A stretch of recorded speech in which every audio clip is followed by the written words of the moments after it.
Now the serpent was more subtle than any animal of the field which the Lord God had made. He said to the woman, Yes, has God said, You shall not eat of any tree of the garden?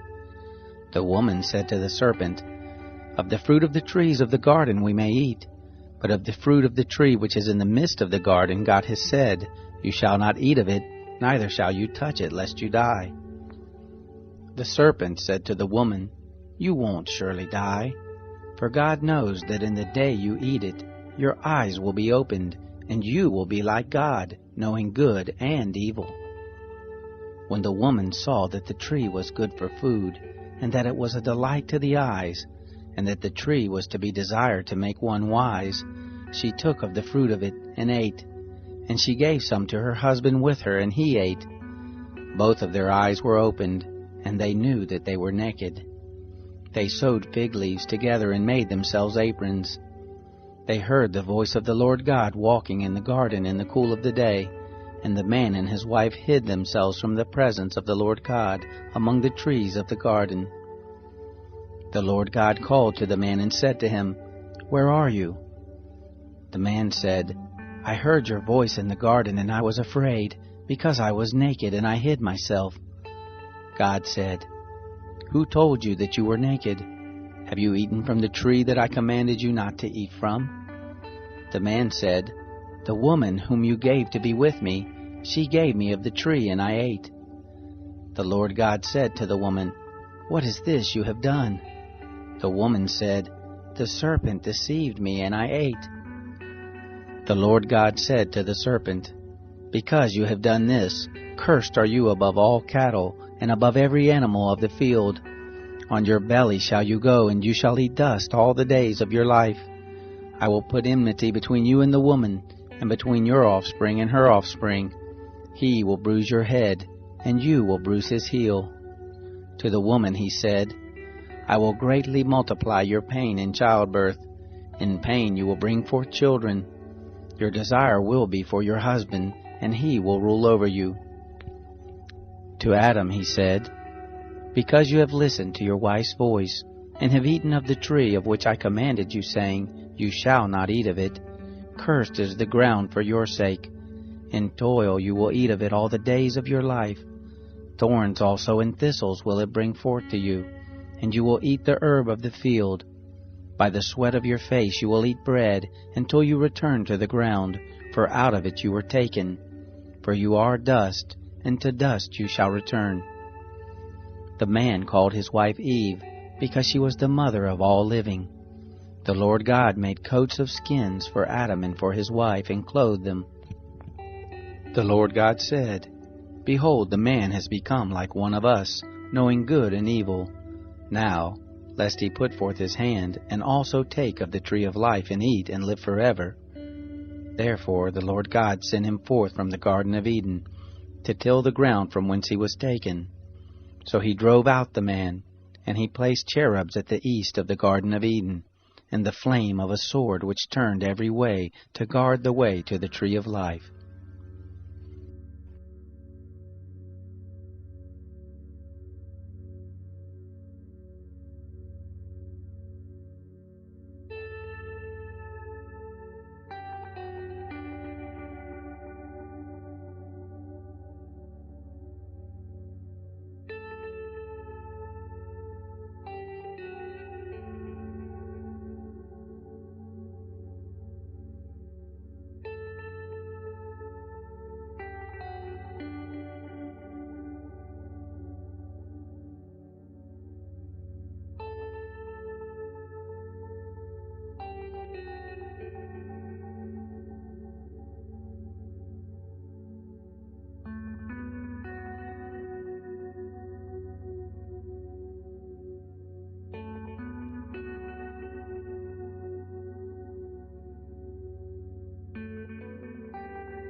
The man knew Eve his wife. She conceived and gave birth to Cain and said, I have gotten a man with the Lord's help. Again she gave birth to Cain's brother Abel. Abel was a keeper of sheep, but Cain was a tiller of the ground. As time passed, it happened that Cain brought an offering to the Lord from the fruit of the ground. Abel also brought some of the firstborn of his flock and of the fat of it. The Lord respected Abel and his offering, but he didn't respect Cain and his offering. Cain was very angry, and the expression on his face fell. The Lord said to Cain, Why are you angry? Why has the expression of your face fallen? If you do well, will it not be lifted up? If you don't do well, sin crouches at the door. Its desire is for you, but you are to rule over it. Cain said to Abel his brother, Let's go into the field. It happened when they were in the field that Cain rose up against Abel his brother and killed him.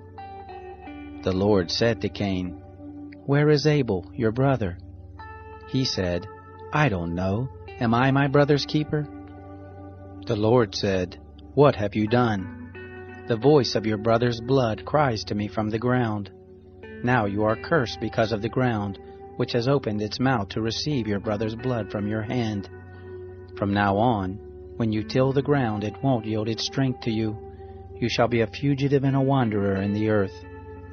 Cain said to the Lord, My punishment is greater than I can bear. Behold, you have driven me out this day from the surface of the ground. I will be hidden from your face, and I will be a fugitive and a wanderer in the earth. It will happen that whoever finds me will kill me. The Lord said to him, Therefore, whoever slays Cain, vengeance will be taken on him sevenfold. The Lord appointed a sign for Cain, lest any finding him should strike him. Cain went out from the Lord's presence and dwelt in the land of Nod on the east of Eden. Cain knew his wife. She conceived and gave birth to Enoch. He built a city and called the name of the city after the name of his son Enoch. To Enoch was born Irad. Irad became the father of Mehujael. Mehujael became the father of Methushael. Methushael became the father of Lamech. Lamech took 2 wives. The name of the one was Adah, and the name of the other Zillah. Adah gave birth to Jabal, who was the father of those who dwell in tents and have cattle. His brother's name was Jubal, who was the father of all who handle the harp and pipe. Zillah also gave birth to Tubal-Cain, the forger of every cutting instrument of brass and iron. Tubal-Cain's sister was Naamah. Lamech said to his wives, Adah and Zillah, hear my voice. You wives of Lamech, listen to my speech. For I have slain a man for wounding me, a young man for bruising me. If Cain will be avenged 7 times, truly Lamech 77 times. Adam knew his wife again. She gave birth to a son and named him Seth, for she said, God has appointed me another child instead of Abel, for Cain killed him. There was also born a son to Seth, and he named him Enosh. Then men began to call on the Lord's name. This is the book of the generations of Adam. In the day that God created man, he made him in God's likeness. He created them male and female, and blessed them, and called their name Adam in the day they were created. Adam lived 130 years, and became the father of a son in his own likeness, after his image, and named him Seth. The days of Adam after he became the father of Seth were 800 years, and he became the father of sons and daughters. All the days that Adam lived were 930 years, then he died. Seth lived 105 years and became the father of Enosh. Seth lived after he became the father of Enosh 807 years, and became the father of sons and daughters. All the days of Seth were 912 years, then he died. Enosh lived 90 years and became the father of Kenan. Enosh lived after he became the father of Kenan 815 years, and became the father of sons and daughters. All the days of Enosh were 905 years, then he died. Kenan lived 70 years, and became the father of Mahalalel. Kenan lived after he became the father of Mahalalel 840 years, and became the father of sons and daughters. And all the days of Kenan were 910 years. Then he died.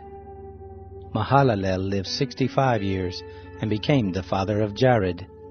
Mahalalel lived after he became the father of Jared 830 years, and became the father of sons and daughters. All the days of Mahalalel were 895 years. Then he died. Jared lived 162 years, and became the father of Enoch.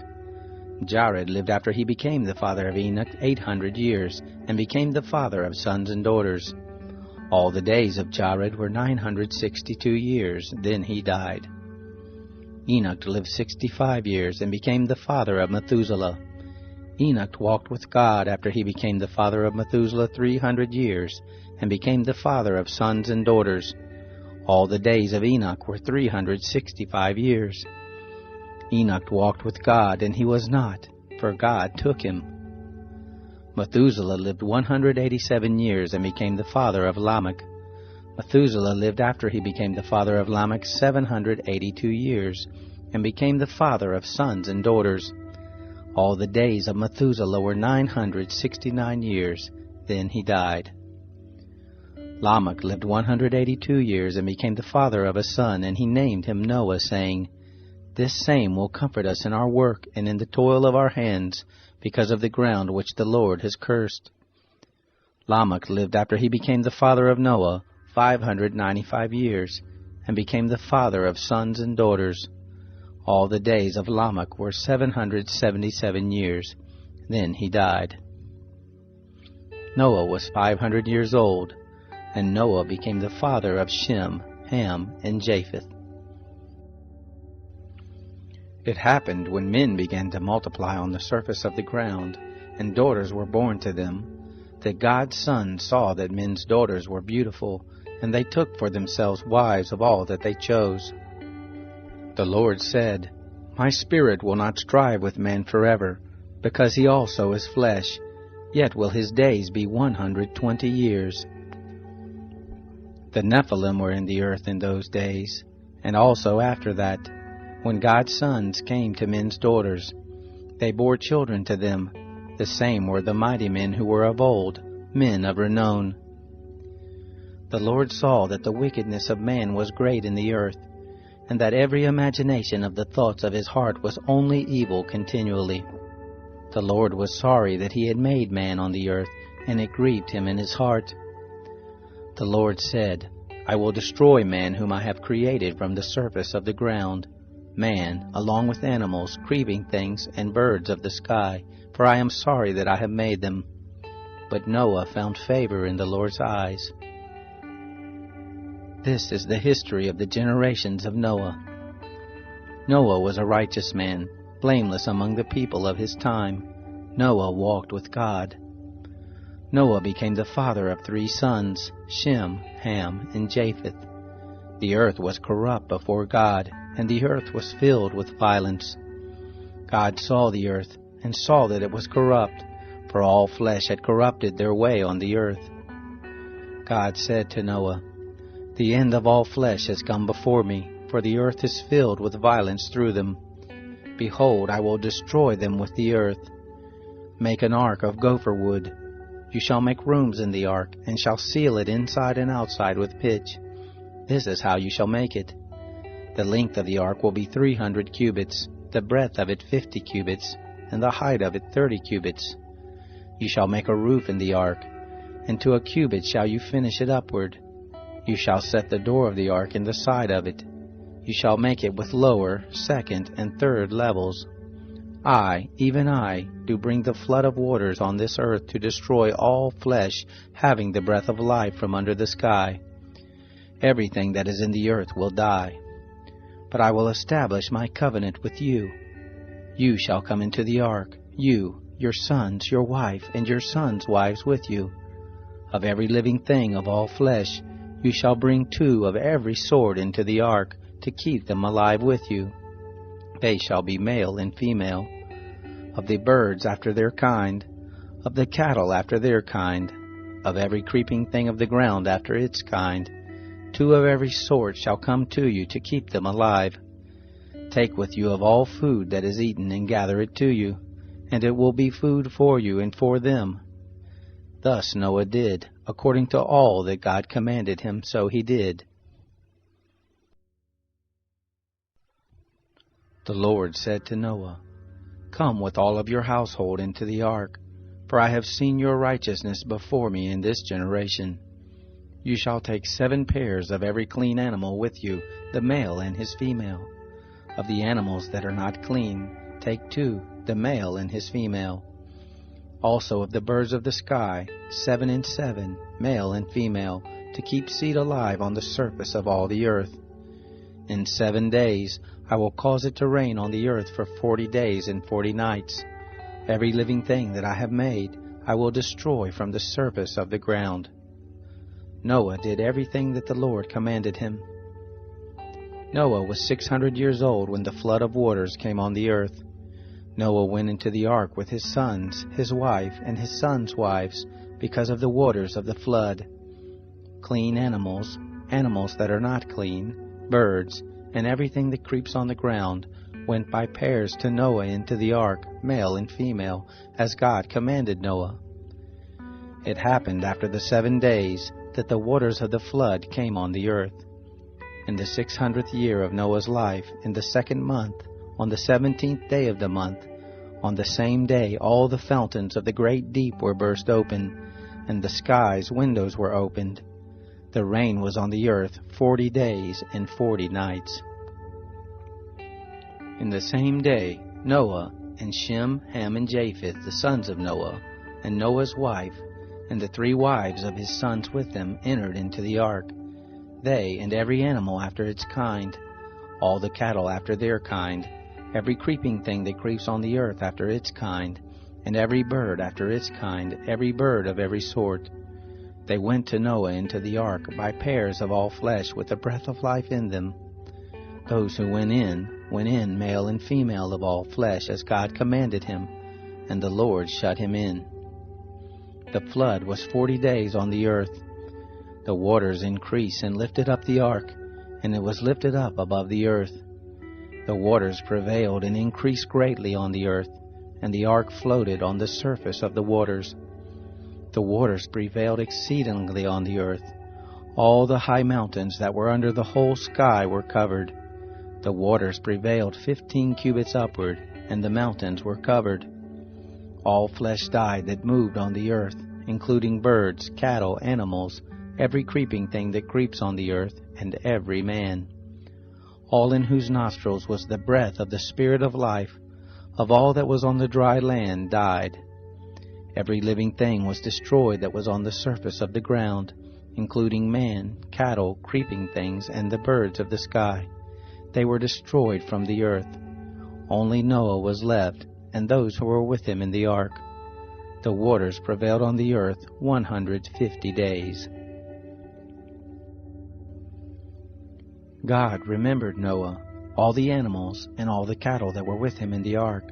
And God made a wind to pass over the earth. The waters subsided. The deep's fountains and the sky's windows were also stopped, and the rain from the sky was restrained. The waters receded from off the earth continually. After the end of 150 days the waters decreased. The ark rested in the 7th month, on the 17th day of the month, on Ararat's mountains. The waters receded continually until the 10th month. In the 10th month, on the 1st day of the month, the tops of the mountains were seen. It happened at the end of 40 days that Noah opened the window of the ark which he had made, and he sent forth a raven. It went back and forth until the waters were dried up from off the earth. He sent forth a dove from him to see if the waters were abated from off the surface of the ground. But the dove found no place to rest her foot, and she returned to him into the ark, for the waters were on the surface of the whole earth. He put forth his hand and took her, and brought her to him into the ark. He stayed yet another 7 days, and again he sent forth the dove out of the ark. The dove came back to him at evening, and behold, in her mouth was an olive leaf plucked off. So Noah knew that the waters were abated from off the earth. He stayed yet another 7 days, and sent forth the dove, and she didn't return to him any more. It happened in the 601st year, in the 1st month, in the 1st day of the month, the waters were dried up from off the earth. Noah removed the covering of the ark and looked. He saw that the surface of the ground was dried. In the 2nd month, on the 27th day of the month, the earth was dry. God spoke to Noah, saying, Go forth from the ark, you and your wife, and your sons' wives with you. Bring forth with you every living thing that is with you of all flesh, including birds, cattle, and every creeping thing that creeps on the earth, that they may breed abundantly in the earth, and be fruitful and multiply on the earth. Noah went forth with his sons, his wife, and his sons' wives with him. Every animal, every creeping thing, and every bird, whatever moves on the earth after their families, went forth out of the ark. Noah built an altar to the Lord, and took of every clean animal, and of every clean bird, and offered burnt offerings on the altar. The Lord smelled the sweet savor. The Lord said in his heart, I will not again curse the ground any more for man's sake, because the imagination of man's heart is evil from his youth. Neither will I ever again strike everything living as I have done. While the earth remains, seed time and harvest, and cold and heat, and summer and winter, and day and night shall not cease. God blessed Noah and his sons, and said to them, Be fruitful and multiply, and replenish the earth. The fear of you and the dread of you will be on every animal of the earth, and on every bird of the sky. Everything that the ground teems with, and all the fish of the sea are delivered into your hand. Every moving thing that lives will be food for you. As the green herb, I have given everything to you. But flesh with the life of it, the blood of it, you shall not eat. I will surely require your blood of your lives. At the hand of every animal I will require it. At the hand of man, even at the hand of every man's brother, I will require the life of man. Whoever sheds man's blood, by man will his blood be shed, for in the image of God made he man. Be fruitful and multiply. Bring forth abundantly in the earth, and multiply in it. God spoke to Noah and to his sons with him, saying, As for me, behold, I establish my covenant with you, and with your offspring after you, and with every living creature that is with you, the birds, the cattle, and every animal of the earth with you. Of all that go out of the ark, even every animal of the earth, I will establish my covenant with you. Neither will all flesh be cut off any more by the waters of the flood, neither will there any more be a flood to destroy the earth. God said, This is the token of the covenant which I make between me and you, and every living creature that is with you, for perpetual generations. I set my rainbow in the cloud, and it will be for a sign of a covenant between me and the earth. It will happen, when I bring a cloud over the earth, that the rainbow will be seen in the cloud, and I will remember my covenant, which is between me and you, and every living creature of all flesh, and the waters will no more become a flood to destroy all flesh. The rainbow will be in the cloud. I will look at it, that I may remember the everlasting covenant between God and every living creature of all flesh that is on the earth. God said to Noah, This is the token of the covenant which I have established between me and all flesh that is on the earth. The sons of Noah who went forth from the ark were Shem, Ham, and Japheth. Ham is the father of Canaan. These three were the sons of Noah, and from these the whole earth was populated. Noah began to be a farmer and planted a vineyard. He drank of the wine and got drunk. He was uncovered within his tent. Ham, the father of Canaan, saw the nakedness of his father and told his two brothers outside. Shem and Japheth took a garment and laid it on both their shoulders, went in backwards, and covered the nakedness of their father. Their faces were backwards, and they didn't see their father's nakedness. Noah awoke from his wine and knew what his youngest son had done to him. He said, Cursed be Canaan. A servant of servants will he be to his brothers. He said, Blessed be the Lord, the God of Shem. Let Canaan be his servant. God enlarged Japheth. Let him dwell in the tents of Shem. let Canaan be his servant. Noah lived 350 years after the flood. All the days of Noah were 950 years. Then he died. Now this is the history of the generations of the sons of Noah, and of Shem, Ham, and Japheth. Sons were born to them after the flood. The sons of Japheth: Gomer, Magog, Madai, Javan, Tubal, Meshech, and Tiras. The sons of Gomer: Ashkenaz, Rephath, and Togarmah. The sons of Javan: Elisha, Tarshish, Kittim, and Dodanim. Of these were the isles of the nations divided in their lands, every one after his language, after their families in their nations. The sons of Ham: Cush, Mizraim, Put, and Canaan. The sons of Cush: Seba, Havilah, Sabta, Rama, and Sabteka. The sons of Rama: Sheba and Dedan. Cush became the father of Nimrod. He began to be a mighty one in the earth. He was a mighty hunter before the Lord. Therefore it is said, like Nimrod, a mighty hunter before the Lord. The beginning of his kingdom was Babel, Erech, Akkad, and Calneh, in the land of Shinar.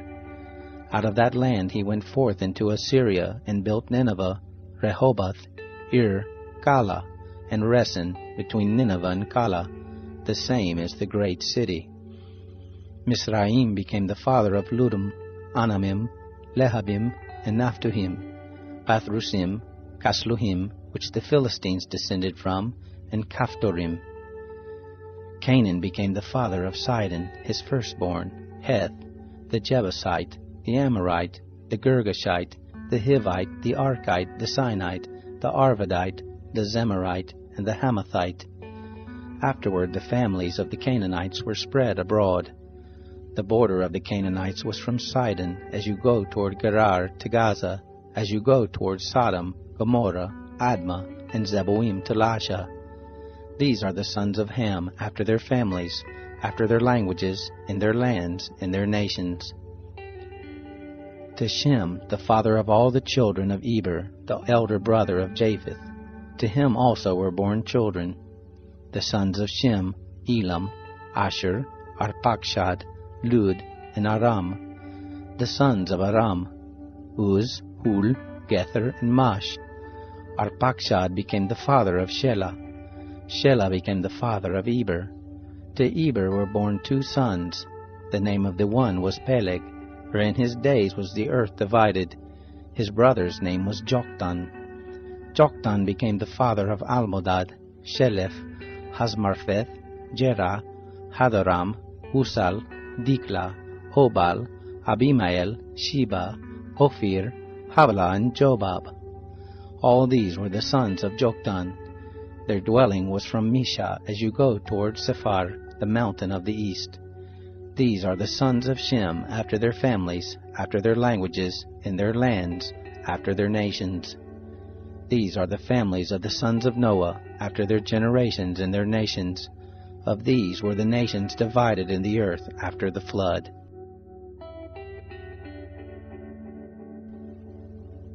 The whole earth was of one language and of one speech. It happened, as they traveled east, that they found a plain in the land of Shinar, and they lived there. They said one to another, "Come, let's make brick, and burn them thoroughly." They had brick for stone, and they used tar for mortar. They said, "Come, let's build us a city and a tower, whose top reaches to the sky, and let's make us a name, lest we be scattered abroad on the surface of the whole earth." The Lord came down to see the city and the tower which the children of men built.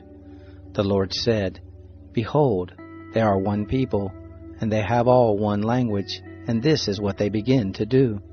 Now nothing will be withheld from them which they intend to do. Come, let's go down, and there confuse their language, that they may not understand one another's speech."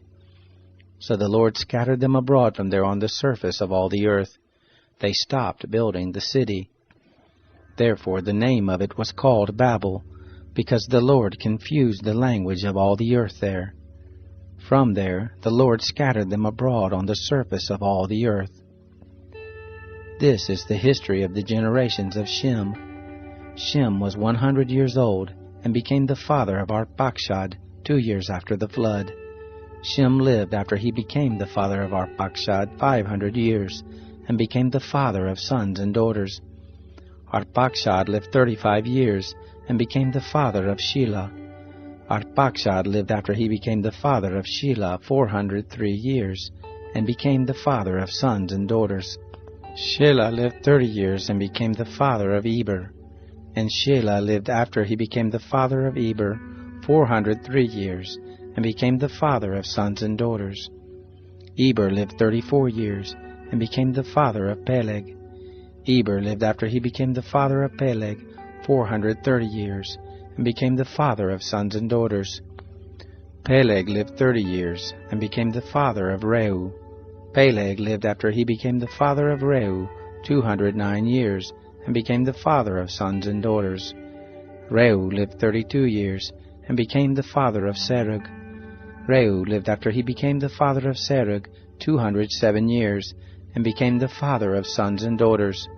Serug lived 30 years, and became the father of Nahor. Serug lived after he became the father of Nahor 200 years, and became the father of sons and daughters. Nahor lived 29 years, and became the father of Terah. Nahor lived after he became the father of Terah 119 years, and became the father of sons and daughters. Terah lived 70 years, and became the father of Abram, Nahor, and Haran. Now this is the history of the generations of Terah. Terah became the father of Abram, Nahor, and Haran. Haran became the father of Lot. Haran died before his father Terah in the land of his birth, in Ur of the Chaldees. Abram and Nahor took wives. The name of Abram's wife was Sarai, and the name of Nahor's wife Milcah, the daughter of Haran, who was also the father of Iscah. Sarai was barren; she had no child. Terah took Abram his son, Lot the son of Haran his son's son, and Sarai his daughter-in-law, his son Abram's wife. They went forth from Ur of the Chaldees to go into the land of Canaan. They came to Haran and lived there. The days of Terah were 205 years. Terah died in Haran.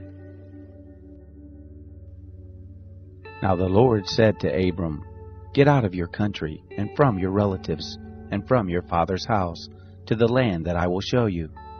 I will make of you a great nation. I will bless you, and make your name great. You will be a blessing. I will bless those who bless you, and I will curse him who curses you. In you will all the families of the earth be blessed." So Abram went as the Lord had spoken to him. Lot went with him. Abram was 75 years old when he departed out of Haran.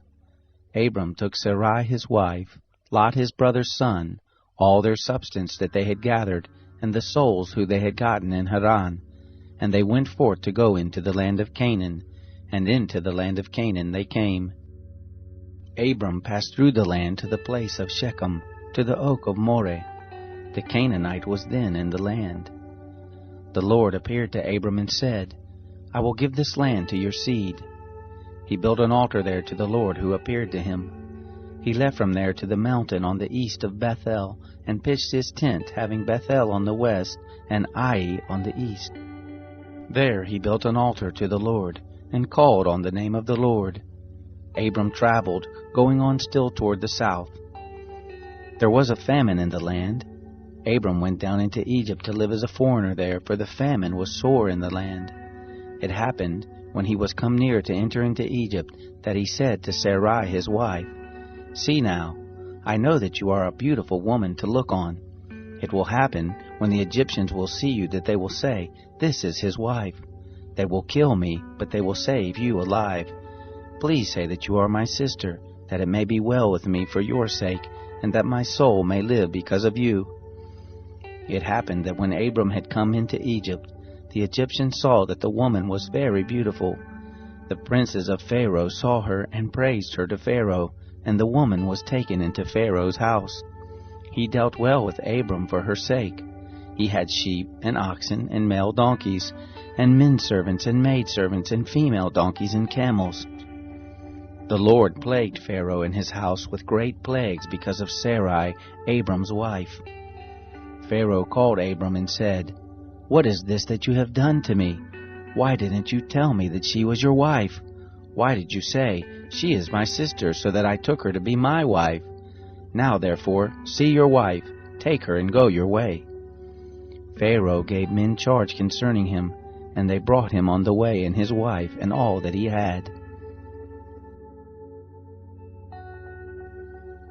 Abram went up out of Egypt, he, his wife, all that he had, and Lot with him, into the south. Abram was very rich in cattle, in silver, and in gold. He went on his journeys from the south even to Bethel, to the place where his tent had been at the beginning, between Bethel and Ai, to the place of the altar, which he had made there at the first. There Abram called on the name of the Lord. Lot also, who went with Abram, had flocks and herds and tents. The land was not able to bear them, that they might live together, for their substance was great, so that they could not live together. There was strife between the herdsmen of Abram's cattle and the herdsmen of Lot's cattle, and the Canaanite and the Perizzite lived then in the land. Abram said to Lot, "Please, let there be no strife between me and you, and between my herdsmen and your herdsmen, for we are relatives. Isn't the whole land before you? Please separate yourself from me. If you go to the left hand, then I will go to the right, or if you go to the right hand, then I will go to the left." Lot lifted up his eyes and saw all the plain of the Jordan, that it was well watered everywhere, before the Lord destroyed Sodom and Gomorrah. It was like the garden of the Lord, like the land of Egypt as you go to Zoar. So Lot chose the plain of the Jordan for himself. Lot traveled east, and they separated themselves the one from the other. Abram lived in the land of Canaan, and Lot lived in the cities of the plain, and moved his tent as far as Sodom. Now the men of Sodom were exceedingly wicked, and sinners against the Lord. The Lord said to Abram, after Lot was separated from him, "Now lift up your eyes and look from the place where you are, northward and southward, and eastward and westward. For all the land which you see I will give to you, and to your offspring forever. I will make your offspring as the dust of the earth, so that if a man can number the dust of the earth, then your seed may also be numbered. Arise, walk through the land in the length of it and in the breadth of it, for I will give it to you." Abram moved his tent and came and lived by the oaks of Mamre, which are in Hebron, and built an altar there to the Lord. It happened in the days of Amraphel, king of Shinar, Arioch, king of Elasar, Kedorlaomer, king of Elam, and Tidal, king of Goim, that they made war with Bera, king of Sodom, and with Birsha, king of Gomorrah, Shinab, king of Admah, and Shemabir, king of Zeboim, and the king of Bela, the same is Zoar. All these joined together in the valley of Siddim, the same is the Salt Sea. 12 years they served Kedorlaomer, and in the 13th year they rebelled. In the 14th year Kedorlaomer came, and the kings who were with him, and struck the Rephaim in Ashtaroth Karnaim, and the Zuzim in Ham, and the Imim in Shaveh Kiriathaim, and the Horites in their Mount Seir, to El Paran, which is by the wilderness. They returned and came to En Mishpat, the same is Kadesh, and struck all the country of the Amalekites, and also the Amorites that lived in Hazazon Tamar. There went out the king of Sodom, and the king of Gomorrah, and the king of Admah, and the king of Zeboim, and the king of Bela, the same is Zoar, and they set the battle in array against them in the valley of Siddim, against Kedorlaomer king of Elam, and Tidal king of Goim, and Amraphel king of Shinar, and Arioch king of Elasar, 4 kings against the 5. Now the valley of Siddim was full of tar pits, and the kings of Sodom and Gomorrah fled, and they fell there, and those who remained fled to the mountain. They took all the goods of Sodom and Gomorrah, and all their food, and went their way. They took Lot, Abram's brother's son, who lived in Sodom, and his goods, and departed. One who had escaped came and told Abram the Hebrew. Now he lived by the oaks of Mamre, the Amorite, brother of Eshcol, and brother of Aner, and these were allies of Abram. When Abram heard that his relative was taken captive, he led forth his trained men, born in his house, 318, and pursued as far as Dan. He divided himself against them by night, he and his servants, and struck them, and pursued them to Hobah, which is on the left hand of Damascus. He brought back all the goods, and also brought back his relative Lot and his goods, and the women also and the people. The king of Sodom went out to meet him, after his return from the slaughter of Kedorlaomer, and the kings who were with him, at the valley of Shaveh, the same is the king's valley. Melchizedek, king of Salem, brought forth bread and wine, and he was priest of God Most High. He blessed him and said, Blessed be Abram of God Most High, possessor of heaven and earth, and blessed be God Most High, who has delivered your enemies into your hand. Abram gave him 1/10 of all. The king of Sodom said to Abram, Give me the people, and take the goods to yourself. Abram said to the king of Sodom, I have lifted up my hands to the Lord God Almighty, possessor of heaven and earth, that I will not take a thread, nor a shoe latchet, nor anything that is yours, lest you should say, I have made Abram rich, except only that which the young men have eaten, and the portion of the men who went with me, Aner, Eshcol, and Mamre, let them take their portion. After these things the word of the Lord came to Abram in a vision, saying, Don't be afraid, Abram. I am your shield, your exceedingly great reward. Abram said, Lord God, what will you give me, seeing I go childless, and he who will inherit my estate is Eliezer of Damascus? Abram said, Behold, to me you have given no seed, and behold, one born in my house is my heir. Behold, the word of the Lord came to him, saying, This man will not be your heir, but he who will come forth out of your own body will be your heir. The Lord brought him outside and said, Look now toward the sky, and count the stars if you are able to count them. He said to Abram, So shall your seed be. He believed in the Lord, and he reckoned it to him for righteousness. He said to him, I am the Lord who brought you out of Ur of the Chaldees, to give you this land to inherit it. He said, Lord God, how will I know that I will inherit it? He said to him, Take me a heifer 3 years old, a female goat 3 years old, a ram 3 years old, a turtle dove, and a young pigeon. He took him all these and divided them in the middle, and laid each half opposite the other, but he didn't divide the birds. The birds of prey came down on the carcasses, and Abram drove them away. When the sun was going down, a deep sleep fell on Abram. Now terror and great darkness fell on him. He said to Abram, Know for sure that your seed will live as foreigners in a land that is not theirs, and will serve them. They will afflict them 400 years. I will also judge that nation whom they will serve. Afterward they will come out with great substance. But you will go to your fathers in peace. You will be buried in a good old age. In the 4th generation they will come here again, for the iniquity of the Amorite is not yet full. It came to pass that, when the sun went down and it was dark, behold, a smoking furnace and a flaming torch passed between these pieces.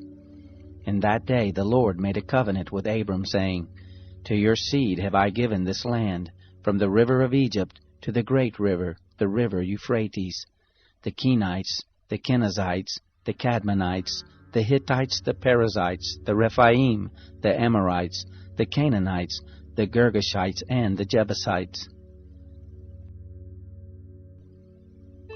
Now Sarai, Abram's wife, bore him no children. She had a handmaid, an Egyptian, whose name was Hagar.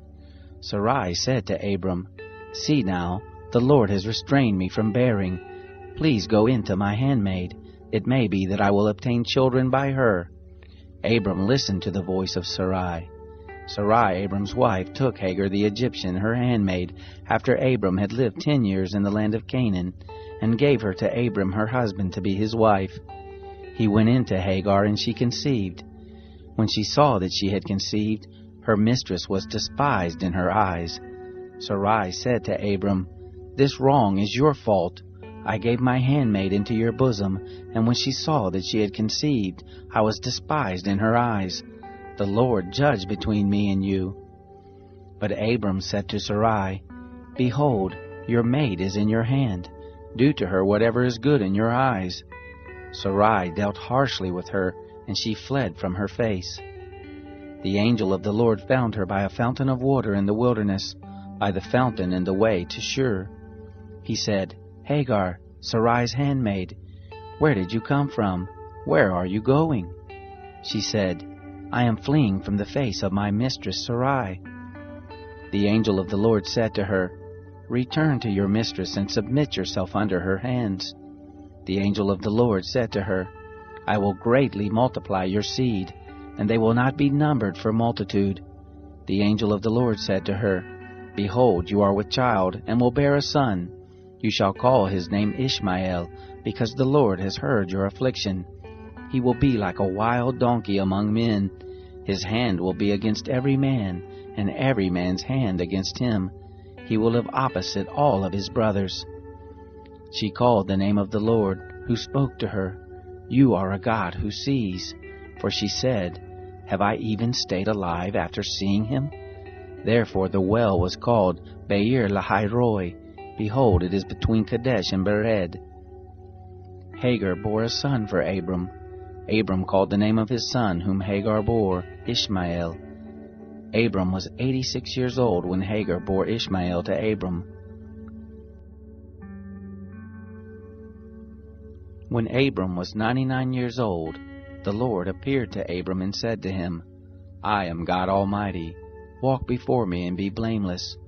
I will make my covenant between me and you, and will multiply you exceedingly."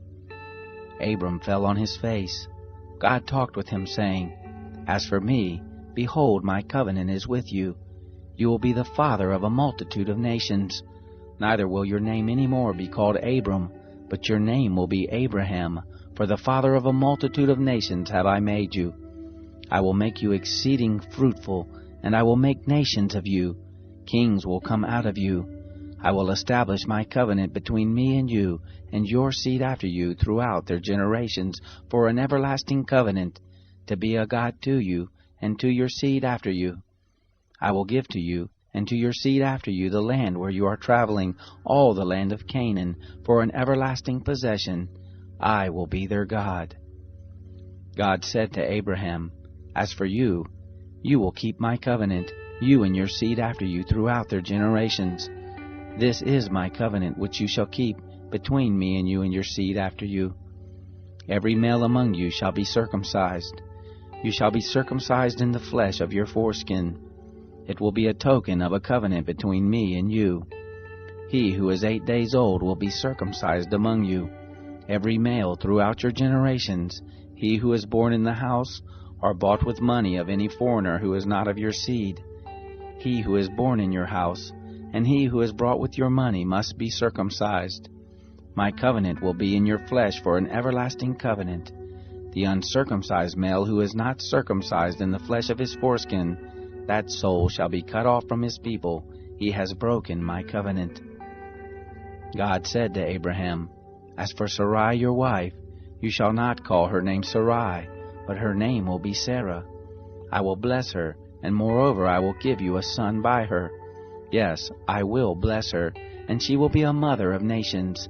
Kings of peoples will come from her." Then Abraham fell on his face and laughed, and said in his heart, "Will a child be born to him who is 100 years old? Will Sarah, who is 90 years old, give birth?" Abraham said to God, "Oh, that Ishmael might live before you." God said, "No, but Sarah your wife will bear you a son. You shall call his name Isaac. I will establish my covenant with him for an everlasting covenant for his seed after him. As for Ishmael, I have heard you. Behold, I have blessed him, and will make him fruitful, and will multiply him exceedingly. He will become the father of 12 princes, and I will make him a great nation. But my covenant I will establish with Isaac, whom Sarah will bear to you at this time next year." When he had finished talking with him, God went up from Abraham. Abraham took Ishmael his son, all who were born in his house, and all who were bought with his money, every male among the men of Abraham's house, and circumcised the flesh of their foreskin in the same day, as God had said to him. Abraham was 99 years old when he was circumcised in the flesh of his foreskin. Ishmael his son was 13 years old when he was circumcised in the flesh of his foreskin. In the same day both Abraham and Ishmael his son were circumcised. All the men of his house, those born in the house and those bought with money of a foreigner, were circumcised with him. The Lord appeared to him by the oaks of Mamre, as he sat in the tent door in the heat of the day. He lifted up his eyes and looked, and saw that 3 men stood opposite him. When he saw them, he ran to meet them from the tent door, and bowed himself to the earth, and said, "My Lord, if now I have found favor in your sight, please don't go away from your servant. Now let a little water be fetched. Wash your feet and rest yourselves under the tree. I will get a morsel of bread, so you can refresh your heart.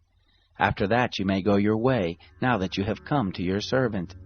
They said, "Very well, do as you have said." Abraham hurried into the tent to Sarah and said, "Quickly make ready 3 measures of fine meal. Mix it and make cakes." Abraham ran to the herd and fetched a tender and good calf and gave it to the servant. He hurried to dress it. He took butter, milk, and the calf which he had dressed, and set it before them. He stood by them under the tree, and they ate. They said to him, "Where is Sarah, your wife?" He said, "See, in the tent." He said, "I will certainly return to you when the season comes round. Behold, Sarah your wife will have a son." Sarah heard in the tent door which was behind him. Now Abraham and Sarah were old, well advanced in age. It had ceased to be with Sarah after the manner of women. Sarah laughed within herself, saying, "After I have grown old, will I have pleasure, my Lord being old also?" The Lord said to Abraham, "Why did Sarah laugh, saying, 'Will I really bear a child, yet I am old?' Is anything too hard for the Lord? At the set time I will return to you, when the season comes round, and Sarah will have a son." Then Sarah denied, saying, "I didn't laugh," for she was afraid. He said, "No, but you did laugh." The men rose up from there and looked toward Sodom. Abraham went with them to see them on their way. The Lord said, "Will I hide from Abraham that which I do? Seeing that Abraham has surely become a great and mighty nation, and all the nations of the earth will be blessed in him. For I have known him, to the end that he may command his children and his household after him, that they may keep the way of the Lord, to do righteousness and justice, to the end that the Lord may bring on Abraham that which he has spoken of him." The Lord said, "Because the cry of Sodom and Gomorrah is great, and because their sin is very grievous, I will go down now and see whether they have done altogether according to the cry of it, which is come to me. If not, I will know." The men turned from there and went toward Sodom, but Abraham stood yet before the Lord. Abraham drew near and said, "Will you consume the righteous with the wicked? What if there are 50 righteous within the city? Will you consume and not spare the place for the 50 righteous who are therein? Be it far from you to do things like that, to kill the righteous with the wicked, that so the righteous should be as the wicked. May that be far from you. Shouldn't the judge of all the earth do right?" The Lord said, "If I find in Sodom 50 righteous within the city, then I will spare all the place for their sake." Abraham answered, "See now, I have taken it on myself to speak to the Lord, who am but dust and ashes. What if there lack 5 of the 50 righteous? Will you destroy all the city for lack of 5? He said, "I will not destroy it if I find 45 there." He spoke to him yet again and said, "What if there are 40 found there?" He said, "I will not do it for the 40's sake." He said, "Oh, don't let the Lord be angry, and I will speak. What if there are found 30 there?" He said, "I will not do it if I find 30 there." He said, "See now, I have taken it on myself to speak to the Lord. What if there are 20 found there?" He said, "I will not destroy it for the 20's sake." He said, "Oh, don't let the Lord be angry, and I will speak yet but this once. What if 10 are found there?" He said, "I will not destroy it for the 10's sake." The Lord went his way as soon as he had finished communing with Abraham, and Abraham returned to his place. The 2 angels came to Sodom at evening. Lot sat in the gate of Sodom. Lot saw them and rose up to meet them. He bowed himself with his face to the earth, and he said, "See now, my lords, please turn aside into your servant's house. Stay all night, wash your feet, and you will rise up early and go on your way." They said, "No, but we will stay in the streets all night." He urged them greatly, and they came in with him and entered into his house. He made them a feast and baked unleavened bread, and they ate. But before they lay down, the men of the city, the men of Sodom, surrounded the house, both young and old, all the people from every quarter. They called to Lot and said to him, "Where are the men who came in to you this night? Bring them out to us, that we may have sex with them." Lot went out to them to the door and shut the door after him. He said, "Please, my brothers, don't act so wickedly. See now, I have 2 virgin daughters. Please let me bring them out to you, and do you to them as is good in your eyes. Only don't do anything to these men, because they have come under the shadow of my roof." They said, "Stand back." They said, "This fellow came in to live as a foreigner, and he appoints himself a judge. Now we will deal worse with you than with them." They pressed hard on the man, even Lot, and drew near to break the door. But the men put forth their hand, and brought Lot into the house to them, and shut the door. They struck the men who were at the door of the house with blindness, both small and great, so that they wearied themselves to find the door. The men said to Lot, "Do you have anybody else here? Sons-in-law, your sons, your daughters, and whoever you have in the city, bring them out of the place, for we will destroy this place, because the cry of them is grown great before the Lord. The Lord has sent us to destroy it." Lot went out and spoke to his sons-in-law, who were pledged to marry his daughters, and said, "Get up, get out of this place, for the Lord will destroy the city." But he seemed to his sons-in-law to be joking. When the morning arose, then the angels hurried Lot, saying, "Arise, take your wife, and your 2 daughters who are here, lest you be consumed in the iniquity of the city." But he lingered, and the men laid hold on his hand, and on the hand of his wife, and on the hand of his 2 daughters, the Lord being merciful to him, and they took him out, and set him outside of the city. It came to pass, when they had taken them out, that he said, "Escape for your life. Don't look behind you, neither stay anywhere in the plain. Escape to the mountain, lest you be consumed." Lot said to them, "Oh, not so, my lord. See now, your servant has found favor in your sight, and you have magnified your loving kindness, which you have shown to me in saving my life. I can't escape to the mountain, lest evil overtake me and I die. See now, this city is near to flee to, and it is a little one. Oh, let me escape there. Isn't it a little one? And my soul will live." He said to him, "Behold, I have granted your request concerning this thing also, that I will not overthrow the city of which you have spoken. Hurry, escape there, for I can't do anything until you get there." Therefore the name of the city was called Zoar. The sun was risen on the earth when Lot came to Zoar. Then the Lord rained on Sodom and on Gomorrah sulfur and fire from the Lord out of the sky. He overthrew those cities, all the plain, all the inhabitants of the cities, and that which grew on the ground. But his wife looked back from behind him, and she became a pillar of salt. Abraham got up early in the morning to the place where he had stood before the Lord. He looked toward Sodom and Gomorrah, and toward all the land of the plain, and looked, and saw that the smoke of the land went up as the smoke of a furnace.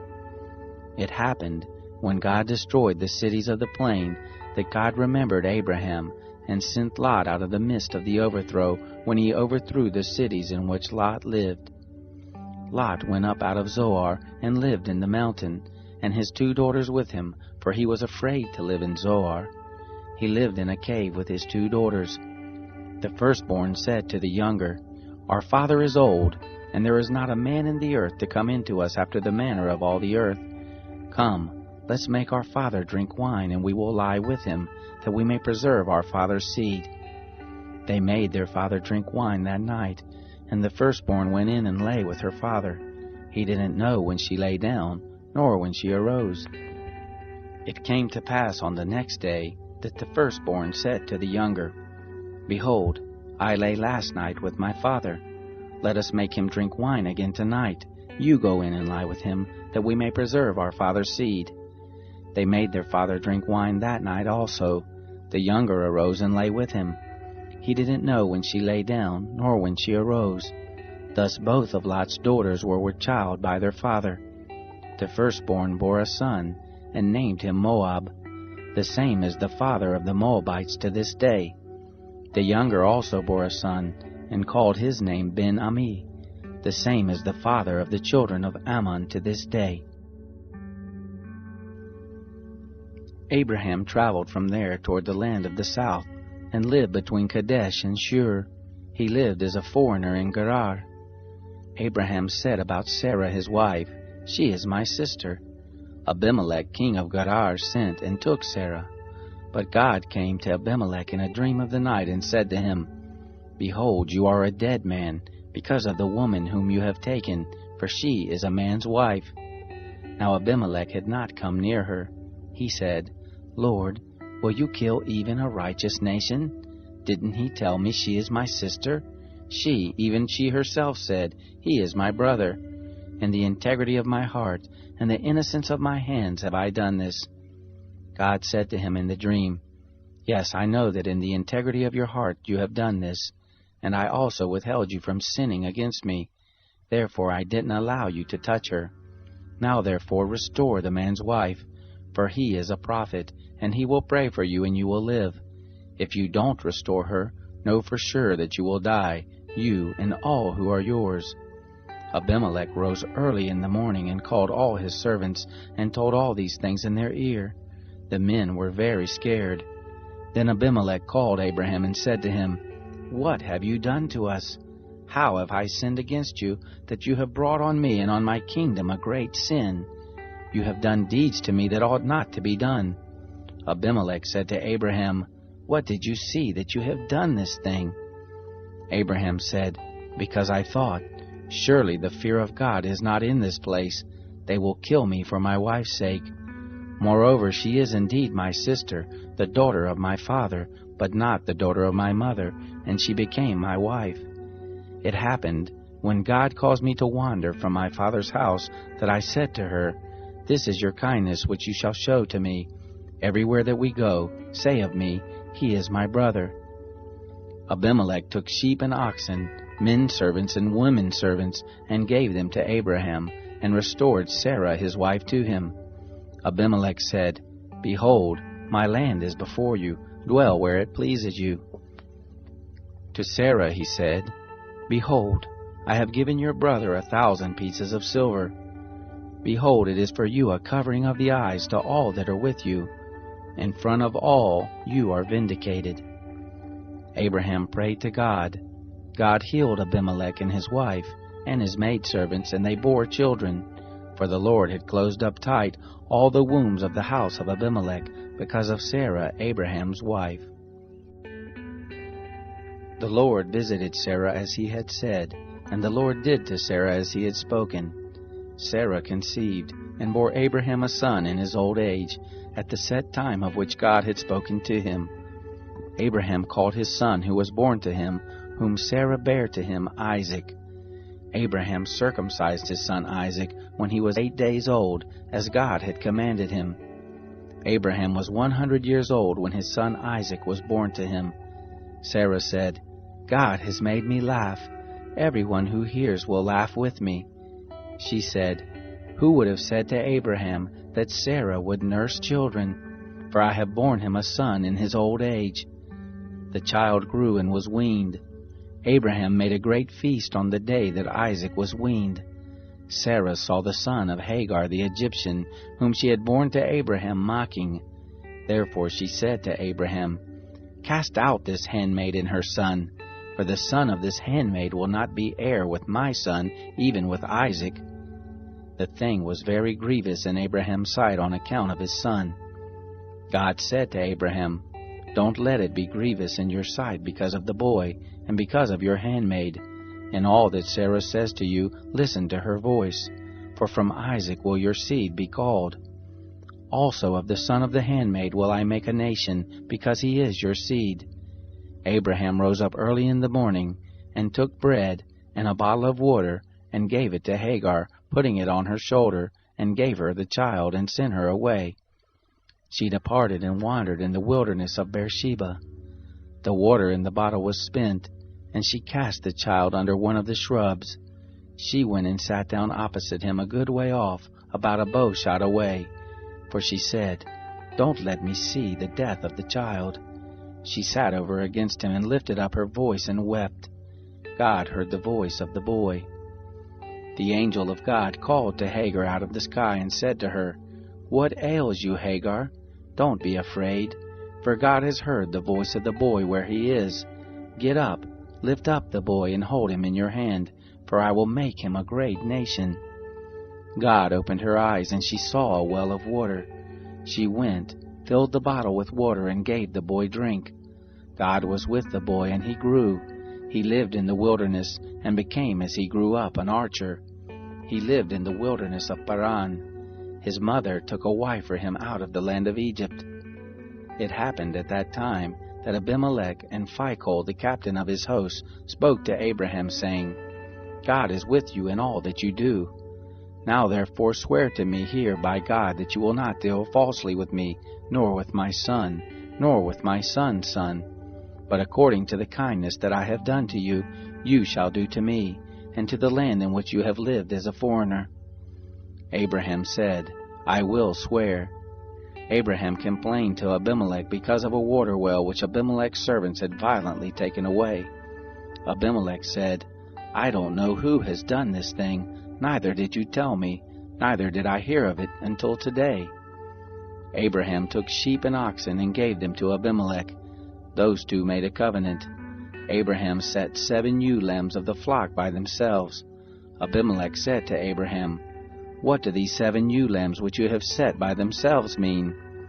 He said, You shall take these 7 ewe lambs from my hand, that it may be a witness to me that I have dug this well. Therefore he called that place Beersheba, because they both swore there. So they made a covenant at Beersheba. Abimelech rose up with Phicol, the captain of his host, and they returned into the land of the Philistines.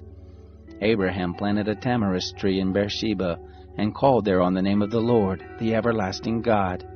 Abraham lived as a foreigner in the land of the Philistines many days. It happened after these things that God tested Abraham and said to him, Abraham. He said, Here I am. He said, Now take your son, your only son whom you love, even Isaac, and go into the land of Moriah. Offer him there for a burnt offering on one of the mountains which I will tell you of. Abraham rose early in the morning and saddled his donkey, and took 2 of his young men with him and Isaac his son.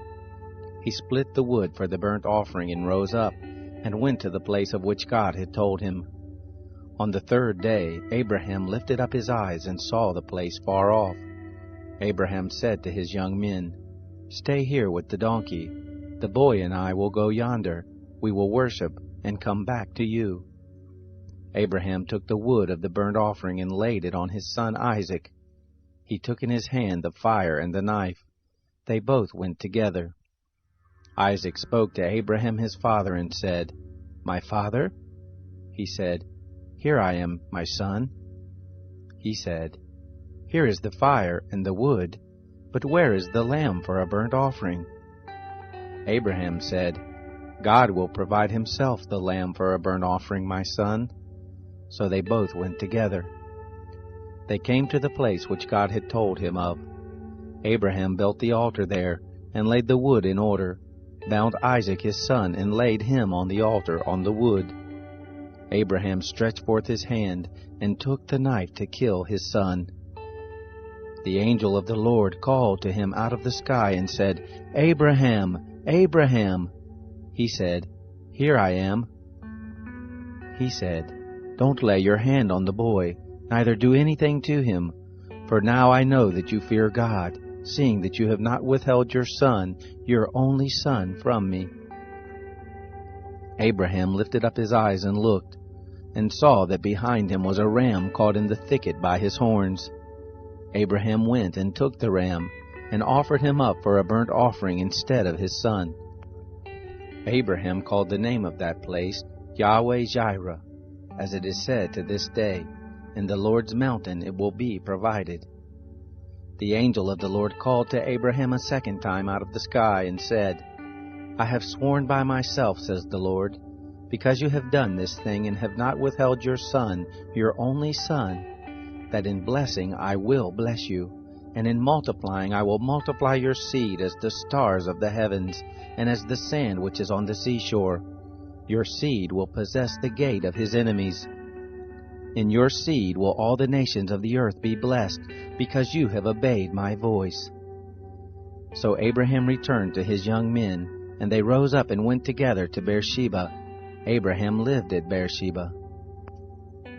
It happened after these things that it was told Abraham, saying, "Behold, Milcah, she also has borne children to your brother Nahor, Uz his firstborn, Buz his brother, Kemuel the father of Aram, Chesed, Hazo, Pildash, Jidlaph, and Bethuel. Bethuel became the father of Rebekah. These 8 Milcah bore to Nahor, Abraham's brother. His concubine, whose name was Reumah, also bare Tebah, Gaham, Tahash, and Maacah. Sarah lived 127 years. These were the years of Sarah's life. Sarah died in Kiriath Arba, the same as Hebron, in the land of Canaan. Abraham came to mourn for Sarah and to weep for her. Abraham rose up from before his dead and spoke to the children of Heth, saying, "I am a stranger and a foreigner living with you. Give me a possession of a burying place with you, that I may bury my dead out of my sight." The children of Heth answered Abraham, saying to him, "Hear us, my lord. You are a prince of God among us. In the choice of our tombs bury your dead. None of us will withhold from you his tomb, but that you may bury your dead." Abraham rose up and bowed himself to the people of the land, even to the children of Heth. He talked with them, saying, "If it be your mind that I should bury my dead out of my sight, hear me, and entreat for me to Ephron the son of Zohar, that he may give me the cave of Machpelah, which he has, which is in the end of his field. For the full price let him give it to me in the midst of you for a possession of a burying place." Now Ephron was sitting in the midst of the children of Heth. Ephron the Hittite answered Abraham in the hearing of the children of Heth, even of all who went in at the gate of his city, saying, "No, my lord, hear me. I give you the field, and I give you the cave that is in it. In the presence of the children of my people I give it to you. Bury your dead." Abraham bowed himself down before the people of the land. He spoke to Ephron in the audience of the people of the land, saying, "But if you will, please hear me. I will give the price of the field. Take it from me, and I will bury my dead there." Ephron answered Abraham, saying to him, "My lord, listen to me. What is a piece of land worth 400 shekels of silver between me and you? Therefore bury your dead." Abraham listened to Ephron. Abraham weighed to Ephron the silver which he had named in the audience of the children of Heth, 400 shekels of silver, according to the current merchant standard. So the field of Ephron, which was in Machpelah, which was before Mamre, the field, the cave which was therein, and all the trees that were in the field, that were in all the border of it round about, were made sure to Abraham for a possession in the presence of the children of Heth, before all who went in at the gate of his city. After this, Abraham buried Sarah his wife in the cave of the field of Machpelah before Mamre, the same as Hebron, in the land of Canaan. The field and the cave that is therein were made sure to Abraham for a possession of a burying place by the children of Heth. Abraham was old and well stricken in age. The Lord had blessed Abraham in all things. Abraham said to his servant, the elder of his house who ruled over all that he had, "Please put your hand under my thigh. I will make you swear by the Lord, the God of heaven and the God of the earth, that you shall not take a wife for my son of the daughters of the Canaanites among whom I live. But you shall go to my country and to my relatives, and take a wife for my son Isaac." The servant said to him, "What if the woman isn't willing to follow me to this land? Must I bring your son again to the land you came from?" Abraham said to him, "Beware that you don't bring my son there again. The Lord, the God of heaven, who took me from my father's house and from the land of my birth, who spoke to me and who swore to me, saying, 'I will give this land to your seed,' he will send his angel before you, and you shall take a wife for my son from there. If the woman isn't willing to follow you, then you shall be clear from this my oath. Only you shall not bring my son there again." The servant put his hand under the thigh of Abraham his master, and swore to him concerning this matter. The servant took 10 camels of his master's camels and departed, having all goodly things of his master's in his hand. He arose and went to Mesopotamia, to the city of Nahor. He made the camels kneel down outside the city by the well of water at the time of evening, the time that women go out to draw water. He said, "Lord, the God of my master Abraham, please give me success this day, and show kindness to my master Abraham. Behold, I am standing by the spring of water. The daughters of the men of the city are coming out to draw water. Let it happen that the young lady to whom I will say, 'Please let down your pitcher that I may drink,' she will say, 'Drink, and I will also give your camels a drink.' Let the same be she who you have appointed for your servant Isaac. Thereby will I know that you have shown kindness to my master." It happened, before he had done speaking, that behold, Rebekah came out, who was born to Bethuel the son of Milcah, the wife of Nahor, Abraham's brother, with a pitcher on her shoulder. The young lady was very beautiful to look at, a virgin, neither had any man known her. She went down to the spring, filled her pitcher, and came up. The servant ran to meet her and said, "Please give me a drink, a little water from your pitcher." She said, "Drink, my lord." She hurried and let down her pitcher on her hand and gave him drink. When she had done giving him drink, she said, "I will also draw for your camels until they have done drinking." She hurried and emptied her pitcher into the trough, and ran again to the well to draw, and drew for all his camels. The man looked steadfastly at her, holding his peace, to know whether the Lord had made his journey prosperous or not. It happened, as the camels had done drinking, that the man took a golden ring of 1/2 shekel weight, and 2 bracelets for her hands of 10 shekels weight of gold, and said, "Whose daughter are you? Please tell me. Is there room in your father's house for us to lodge in?" She said to him, "I am the daughter of Bethuel, the son of Milcah, whom she bore to Nahor." She said moreover to him, "We have both straw and provender enough, and room to lodge in." The man bowed his head and worshipped the Lord. He said, "Blessed be the Lord, the God of my master Abraham, who has not forsaken his loving kindness and his truth toward my master. As for me, the Lord has led me in the way to the house of my master's relatives." The young lady ran and told her mother's house about these words. Rebekah had a brother, and his name was Laban. Laban ran out to the man, to the spring. It happened when he saw the ring and the bracelets on his sister's hands, and when he heard the words of Rebekah his sister saying, "This is what the man said to me," that he came to the man. Behold, he was standing by the camels at the spring. He said, "Come in, you blessed of the Lord. Why do you stand outside? For I have prepared the house and room for the camels." The man came into the house, and he unloaded the camels. He gave straw and provender for the camels, and water to wash his feet, and the feet of the men who were with him. Food was set before him to eat, but he said, "I will not eat until I have told my message." He said, "Speak on." He said, "I am Abraham's servant. The Lord has blessed my master greatly. He has become great. He has given him flocks and herds, silver and gold, men servants and maid servants, and camels and donkeys. Sarah, my master's wife, bore a son to my master when she was old. He has given all that he has to him. My master made me swear, saying, You shall not take a wife for my son of the daughters of the Canaanites, in whose land I live, but you shall go to my father's house, and to my relatives, and take a wife for my son. I said to my master, What if the woman will not follow me? He said to me, The Lord, before whom I walk, will send his angel with you, and prosper your way. You shall take a wife for my son of my relatives, and of my father's house. Then will you be clear from my oath when you come to my relatives. If they don't give her to you, you shall be clear from my oath. I came this day to the spring, and said, Lord, the God of my master Abraham, if you now do prosper my way which I go, behold, I am standing by the spring of water.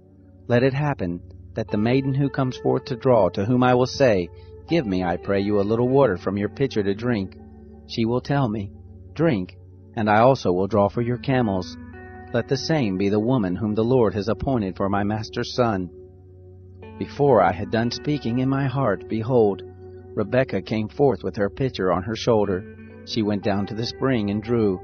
I said to her, Please let me drink. She hurried and let down her pitcher from her shoulder and said, Drink, and I will also give your camels a drink. So I drank, and she made the camels drink also. I asked her and said, Whose daughter are you? She said, The daughter of Bethuel, Nahor's son, whom Milcah bare to him. I put the ring on her nose, and the bracelets on her hands. I bowed my head and worshipped the Lord, and blessed the Lord, the God of my master Abraham, who had led me in the right way, to take my master's brother's daughter for his son. Now if you will deal kindly and truly with my master, tell me. If not, tell me, that I may turn to the right hand or to the left. Then Laban and Bethuel answered, The thing proceeds from the Lord. We can't speak to you bad or good. Behold, Rebekah is before you. Take her and go, and let her be your master's son's wife, as the Lord has spoken. It happened that when Abraham's servant heard their words, he bowed himself down to the earth to the Lord. The servant brought forth jewels of silver, and jewels of gold, and clothing, and gave them to Rebekah. He gave also to her brother and to her mother precious things. They ate and drank, he and the men who were with him, and stayed all night. They rose up in the morning, and he said, Send me away to my master. Her brother and her mother said, Let the young lady stay with us a few days, at least 10. After that she will go. He said to them, Don't hinder me, seeing the Lord has prospered my way. Send me away, that I may go to my master. They said, We will call the young lady and ask her. They called Rebekah and said to her, Will you go with this man? She said, I will go. They sent away Rebekah their sister with her nurse, Abraham's servant, and his men. They blessed Rebekah and said to her, Our sister, may you be the mother of thousands, of 10,000s, and let your seed possess the gate of those who hate them. Rebekah arose with her ladies. They rode on the camels and followed the man. The servant took Rebekah and went his way. Isaac came from the way of Beer Lahai-roi, for he lived in the land of the south. Isaac went out to meditate in the field at the evening. He lifted up his eyes and saw, and behold, there were camels coming. Rebekah lifted up her eyes, and when she saw Isaac, she dismounted from the camel. She said to the servant, Who is the man who is walking in the field to meet us? The servant said, It is my master. She took her veil and covered herself. The servant told Isaac all the things he had done. Isaac brought her into his mother Sarah's tent, and took Rebekah, and she became his wife. He loved her. Isaac was comforted after his mother's death. Abraham took another wife, and her name was Keturah. She bore him Zimran, Jokshan, Medan, Midian, Ishbak, and Shua. Jokshan became the father of Sheba and Dedan. The sons of Dedan were Asherim, Letishim, and Leomim. The sons of Midian, Ephah, Epher, Anak, Abida, and Eldaah. All these were the children of Keturah. Abraham gave all that he had to Isaac, but to the sons of the concubines who Abraham had, Abraham gave gifts. He sent them away from Isaac his son while he yet lived, eastward to the east country. These are the days of the years of Abraham's life which he lived, 175 years. Abraham gave up the spirit and died in a good old age, an old man and full of years, and was gathered to his people. Isaac and Ishmael his sons buried him in the cave of Machpelah, in the field of Ephron, the son of Zohar the Hittite, which is before Mamre, the field which Abraham purchased of the children of Heth. There was Abraham buried with Sarah his wife. It happened after the death of Abraham that God blessed Isaac his son. Isaac lived by Beer Lahai Roi. Now this is the history of the generations of Ishmael, Abraham's son, whom Hagar the Egyptian, Sarah's handmaid, bore to Abraham. These are the names of the sons of Ishmael by their names, according to the order of their birth. The firstborn of Ishmael, Nebaioth, then Kedar, Adbeel, Mibsam, Mishma, Duma, Massa, Hadad, Tema, Jetur, Naphish, and Kedemah. These are the sons of Ishmael, and these are their names, by their villages and by their encampments, 12 princes according to their nations. These are the years of the life of Ishmael, 137 years. He gave up the spirit and died, and was gathered to his people. They lived from Havilah to Shur, that is before Egypt, as you go toward Assyria. He lived opposite all his relatives. This is the history of the generations of Isaac, Abraham's son. Abraham became the father of Isaac. Isaac was 40 years old when he took Rebekah, the daughter of Bethuel the Syrian of Padan Aram, the sister of Laban the Syrian, to be his wife. Isaac entreated the Lord for his wife, because she was barren. The Lord was entreated by him, and Rebekah his wife conceived. The children struggled together within her. She said, "If it be so, why do I live?" She went to inquire of the Lord. The Lord said to her, "2 nations are in your womb. 2 peoples will be separated from your body. The one people will be stronger than the other people. The elder will serve the younger." When her days to be delivered were fulfilled, behold, there were twins in her womb. The first came out red all over like a hairy garment. They named him Esau. After that his brother came out, and his hand had hold on Esau's heel. He was named Jacob. Isaac was 60 years old when she bore them. The boys grew. Esau was a skillful hunter, a man of the field. Jacob was a quiet man living in tents. Now Isaac loved Esau, because he ate his venison. Rebekah loved Jacob. Jacob boiled stew. Esau came in from the field, and he was famished. Esau said to Jacob, "Please feed me with that same red stew, for I am famished." Therefore his name was called Edom. Jacob said, "First, sell me your birthright." Esau said, "Behold, I am about to die. What good is the birthright to me?" Jacob said, "Swear to me first." He swore to him. He sold his birthright to Jacob. Jacob gave Esau bread and stew of lentils. He ate and drank, rose up, and went his way. So Esau despised his birthright.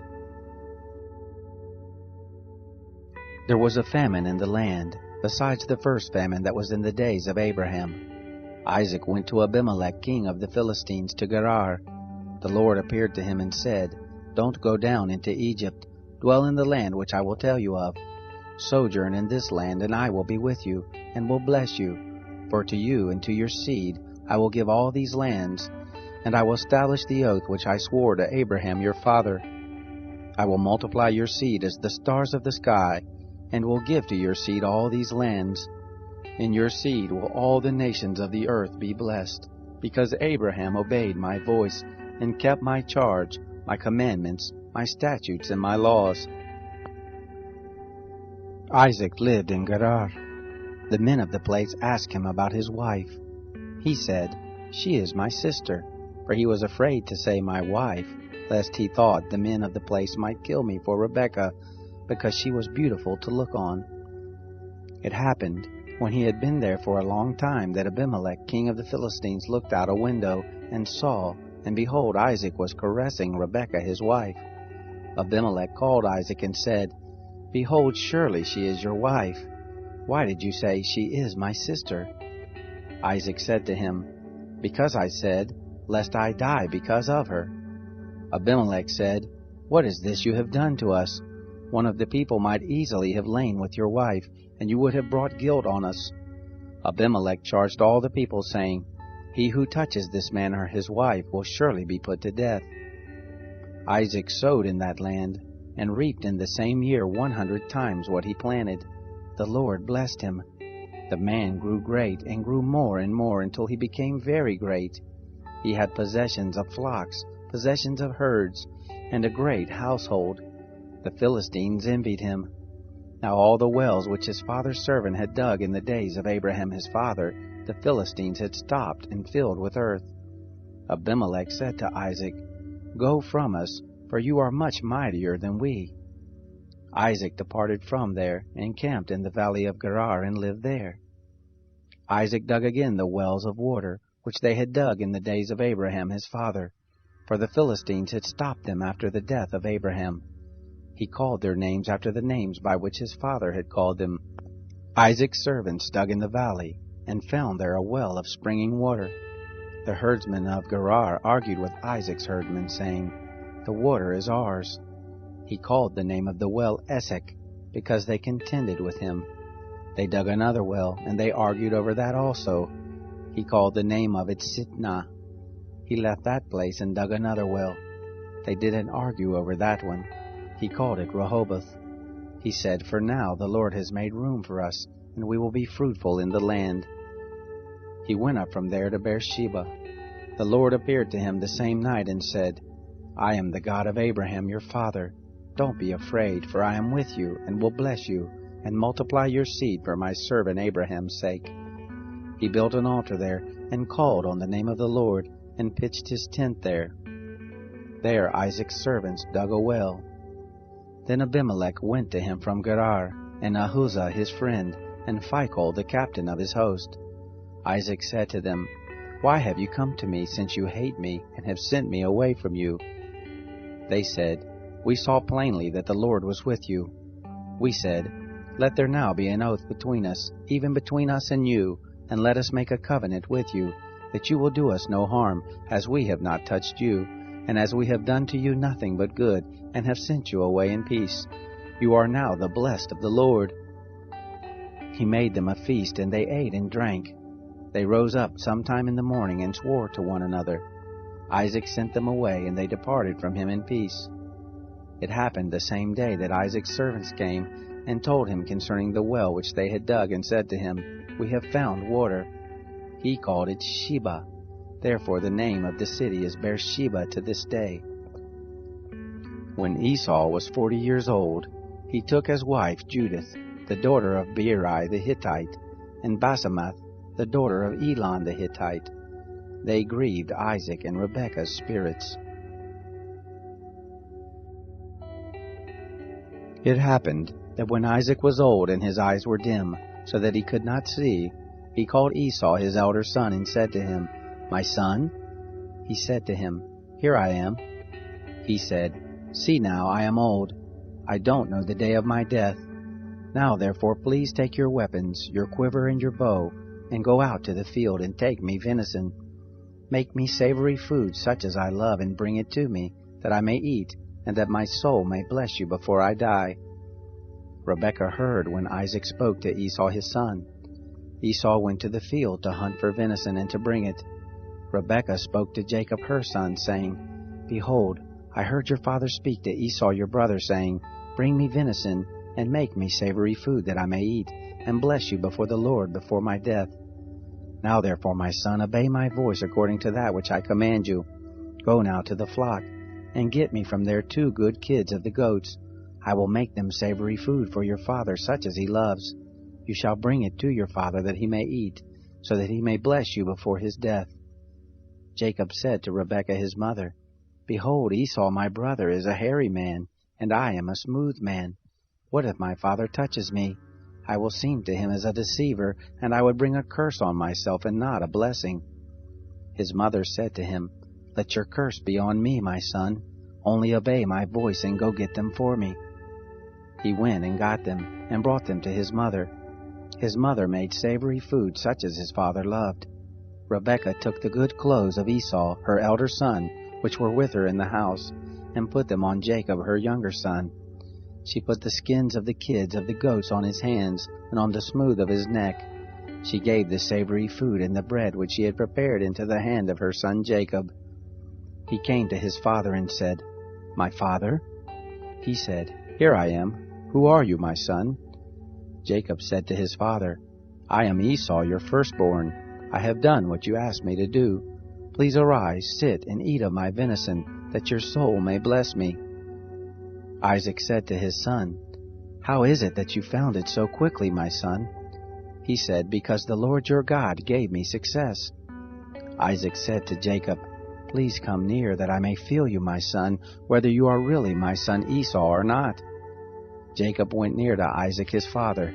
He felt him and said, "The voice is Jacob's voice, but the hands are the hands of Esau." He didn't recognize him because his hands were hairy like his brother Esau's hands. So he blessed him. He said, "Are you really my son Esau?" He said, "I am." He said, "Bring it near to me, and I will eat of my son's venison, that my soul may bless you." He brought it near to him, and he ate. He brought him wine, and he drank. His father Isaac said to him, "Come near now and kiss me, my son." He came near and kissed him. He smelled the smell of his clothing and blessed him and said, "Behold, the smell of my son is as the smell of a field which the Lord has blessed. God give you of the dew of the sky, of the fatness of the earth, and plenty of grain and new wine. Let peoples serve you, nations bow down to you. Be lord over your brothers. Let your mother's sons bow down to you. Cursed be everyone who curses you. Blessed be everyone who blesses you." It happened as soon as Isaac had made an end of blessing Jacob, and Jacob had just gone out from the presence of Isaac his father, that Esau his brother came in from his hunting. He also made savory food and brought it to his father. He said to his father, "Let my father arise and eat of his son's venison, that your soul may bless me." Isaac his father said to him, "Who are you?" He said, "I am your son, your firstborn Esau." Isaac trembled violently and said, "Who then is he who has taken venison and brought it to me, and I have eaten all of it before you came, and have blessed him? Yes, he will be blessed." When Esau heard the words of his father, he cried with an exceeding great and bitter cry, and said to his father, "Bless me, even me also, my father." He said, "Your brother came with deceit, and has taken away your blessing." He said, "Isn't he rightly named Jacob? For he has supplanted me these 2 times. He took away my birthright. See, now he has taken away my blessing." He said, "Haven't you reserved a blessing for me?" Isaac answered Esau, "Behold, I have made him your lord, and all his brothers I have given to him for servants. With grain and new wine have I sustained him. What then will I do for you, my son?" Esau said to his father, "Have you but one blessing, my father? Bless me, even me also, my father." Esau lifted up his voice and wept. Isaac his father answered him, "Behold, of the fatness of the earth will be your dwelling, and of the dew of the sky from above. By your sword will you live, and you will serve your brother. It will happen when you will break loose, that you shall shake his yoke from off your neck." Esau hated Jacob because of the blessing with which his father blessed him. Esau said in his heart, "The days of mourning for my father are at hand. Then I will kill my brother Jacob." The words of Esau her elder son were told to Rebekah. She sent and called Jacob her younger son and said to him, "Behold, your brother Esau comforts himself about you by planning to kill you. Now therefore, my son, obey my voice. Arise, flee to Laban my brother in Haran. Stay with him a few days until your brother's fury turns away, until your brother's anger turn away from you, and he forgets what you have done to him. Then I will send and get you from there. Why should I be bereaved of you both in one day?" Rebekah said to Isaac, "I am weary of my life because of the daughters of Heth. If Jacob takes a wife of the daughters of Heth, such as these, of the daughters of the land, what good will my life do me?" Isaac called Jacob, blessed him, and commanded him, You shall not take a wife of the daughters of Canaan. Arise, go to Padan Aram, to the house of Bethuel your mother's father. Take a wife from there, from the daughters of Laban your mother's brother. May God Almighty bless you, and make you fruitful and multiply you, that you may be a company of peoples, and give you the blessing of Abraham, to you and to your seed with you, that you may inherit the land where you travel, which God gave to Abraham. Isaac sent Jacob away. He went to Padan Aram to Laban, the son of Bethuel the Syrian, Rebekah's brother, Jacob's and Esau's mother. Now Esau saw that Isaac had blessed Jacob and sent him away to Padan Aram to take him a wife from there, and that as he blessed him he gave him a charge, saying, You shall not take a wife of the daughters of Canaan. And that Jacob obeyed his father and his mother, and was gone to Padan Aram. Esau saw that the daughters of Canaan didn't please Isaac his father. Esau went to Ishmael, and took, besides the wives that he had, Mahalath, the daughter of Ishmael, Abraham's son, the sister of Nebaioth, to be his wife. Jacob went out from Beersheba, and went toward Haran. He came to a certain place, and stayed there all night, because the sun had set. He took one of the stones of the place, and put it under his head, and lay down in that place to sleep. He dreamed. Behold, a stairway set up on the earth, and the top of it reached to the heaven. Behold, the angels of God ascending and descending on it. Behold, the Lord stood above it, and said, I am the Lord, the God of Abraham your father, and the God of Isaac. The land whereon you lie, to you I will give it, and to your seed. Your seed will be as the dust of the earth, and you will spread abroad to the west, and to the east, and to the north, and to the south. In you and in your seed will all the families of the earth be blessed. Behold, I am with you, and will keep you wherever you go, and will bring you again into this land, for I will not leave you until I have done that which I have spoken of to you. Jacob awakened out of his sleep, and he said, Surely the Lord is in this place, and I didn't know it. He was afraid, and said, How dreadful is this place! This is none other than God's house, and this is the gate of heaven. Jacob rose up early in the morning, and took the stone that he had put under his head, and set it up for a pillar, and poured oil on the top of it. He called the name of that place Bethel, but the name of the city was Luz at the first. Jacob vowed a vow, saying, If God will be with me, and will keep me in this way that I go, and will give me bread to eat and clothing to put on, so that I come again to my father's house in peace, and the Lord will be my God, then this stone which I have set up for a pillar will be God's house. Of all that you give me, I will surely give the tenth to you. Then Jacob went on his journey, and came to the land of the children of the east.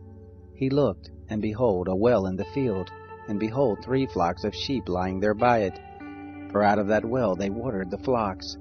The stone on the well's mouth was great. There all the flocks were gathered. They rolled the stone from the well's mouth, and watered the sheep, and put the stone again on the well's mouth in his place. Jacob said to them, My relatives, where are you from? They said, We are from Haran. He said to them, Do you know Laban the son of Nahor? They said, We know him. He said to them, Is it well with him? They said, It is well. See, Rachel his daughter is coming with the sheep. He said, Behold, it is still the middle of the day, not time to gather the cattle together. Water the sheep, and go and feed them. They said, We can't until all the flocks are gathered together, and they roll the stone from the well's mouth. Then we water the sheep. While he was yet speaking with them, Rachel came with her father's sheep, for she kept them. It happened when Jacob saw Rachel the daughter of Laban, his mother's brother, and the sheep of Laban his mother's brother, that Jacob went near, and rolled the stone from the well's mouth, and watered the flock of Laban his mother's brother. Jacob kissed Rachel, and lifted up his voice, and wept.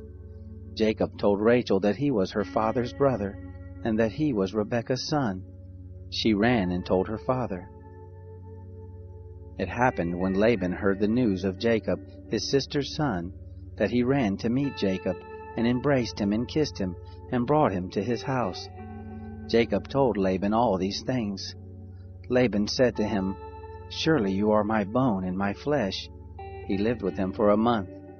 Laban said to Jacob, Because you are my brother, should you therefore serve me for nothing? Tell me, what will your wages be?" Laban had 2 daughters. The name of the elder was Leah, and the name of the younger was Rachel. Leah's eyes were weak, but Rachel was beautiful and well-favored. Jacob loved Rachel. He said, "I will serve you 7 years for Rachel, your younger daughter." Laban said, "It is better that I give her to you than that I should give her to another man. Stay with me." Jacob served 7 years for Rachel. They seemed to him but a few days for the love he had for her. Jacob said to Laban, "Give me my wife, for my days are fulfilled, that I may go in to her." Laban gathered together all the men of the place and made a feast. It happened in the evening that he took Leah his daughter and brought her to him. He went in to her. Laban gave Zilpah his handmaid to his daughter Leah for a handmaid. It happened in the morning that, behold, it was Leah. He said to Laban, "What is this you have done to me? Didn't I serve with you for Rachel? Why then have you deceived me?" Laban said, "It is not done so in our place to give the younger before the firstborn. Fulfill the week of this one, and we will give you the other also for the service with which you will serve me yet another 7 years." Jacob did so and fulfilled her week. He gave him Rachel his daughter as wife. Laban gave to Rachel his daughter Bilhah his handmaid, to be her handmaid. He went in also to Rachel, and he loved also Rachel more than Leah, and served with him yet another 7 years. The Lord saw that Leah was hated, and he opened her womb, but Rachel was barren. Leah conceived and bore a son, and she named him Reuben. For she said, "Because the Lord has looked at my affliction, for now my husband will love me." She conceived again and bare a son, and said, "Because the Lord has heard that I am hated, he has therefore given me this son also." She named him Simeon. She conceived again and bare a son, and said, "Now this time will my husband be joined to me, because I have borne him 3 sons. Therefore was his name called Levi. She conceived again and bare a son. She said, "This time will I praise the Lord." Therefore she named him Judah. Then she stopped bearing. When Rachel saw that she bore Jacob no children, Rachel envied her sister. She said to Jacob, "Give me children, or else I will die." Jacob's anger was kindled against Rachel, and he said, "Am I in God's place, who has withheld from you the fruit of the womb?" She said, "Behold, my maid Bilhah, go in to her, that she may bear on my knees, and I also may obtain children by her." She gave him Bilhah her handmaid as wife, and Jacob went in to her. Bilhah conceived and bore Jacob a son. Rachel said, "God has judged me, and has also heard my voice, and has given me a son." Therefore she called his name Dan. Bilhah, Rachel's handmaid, conceived again, and bore Jacob a second son. Rachel said, "With mighty wrestlings have I wrestled with my sister, and have prevailed." She named him Naphtali. When Leah saw that she had finished bearing, she took Zilpah her handmaid, and gave her to Jacob as a wife. Zilpah, Leah's handmaid, bore Jacob a son. Leah said, "How fortunate!" She named him Gad. Zilpah, Leah's handmaid, bore Jacob a second son. Leah said, "Happy am I, for the daughters will call me happy." She named him Asher. Reuben went in the days of the wheat harvest, and found mandrakes in the field, and brought them to his mother Leah. Then Rachel said to Leah, "Please give me some of your son's mandrakes." She said to her, "Is it a small matter that you have taken away my husband? Would you take away my son's mandrakes also?" Rachel said, "Therefore he will lie with you tonight for your son's mandrakes." Jacob came from the field in the evening, and Leah went out to meet him and said, "You must come in to me, for I have surely hired you with my son's mandrakes." He lay with her that night. God listened to Leah, and she conceived and bore Jacob a 5th son. Leah said, "God has given me my hire, because I gave my handmaid to my husband." She named him Issachar. Leah conceived again and bore a 6th son to Jacob. Leah said, "God has endowed me with a good dowry. Now my husband will live with me, because I have borne him 6 sons. She named him Zebulun. Afterwards she bore a daughter, and named her Dinah. God remembered Rachel, and God listened to her and opened her womb. She conceived, bore a son, and said, God has taken away my reproach. She named him Joseph, saying, May the Lord add another son to me. It happened when Rachel had borne Joseph, that Jacob said to Laban, Send me away that I may go to my own place and to my own country. Give me my wives and my children for whom I have served you, and let me go. For you know my service with which I have served you. Laban said to him, If now I have found favor in your eyes, stay here, for I have divined that the Lord has blessed me for your sake. He said, Appoint me your wages, and I will give it. He said to him, You know how I have served you, and how your cattle have fared with me. For it was little which you had before I came, and it is increased to a multitude. The Lord has blessed you wherever I turned. Now when will I provide for my own house also? He said, What shall I give you? Jacob said, You shall not give me anything. If you will do this thing for me, I will again feed your flock and keep it. I will pass through all your flock today, removing from there every speckled and spotted one, and every black one among the sheep, and the spotted and speckled among the goats. This will be my hire. So my righteousness will answer for me hereafter when you come concerning my hire that is before you. Every one that is not speckled and spotted among the goats, and black among the sheep, that might be with me will be counted stolen. Laban said, Behold, I desire it to be according to your word. That day he removed the male goats that were streaked and spotted, and all the female goats that were speckled and spotted, every one that had white in it, and all the black ones among the sheep, and gave them into the hand of his sons. He set 3 days' journey between himself and Jacob fed the rest of Laban's flocks.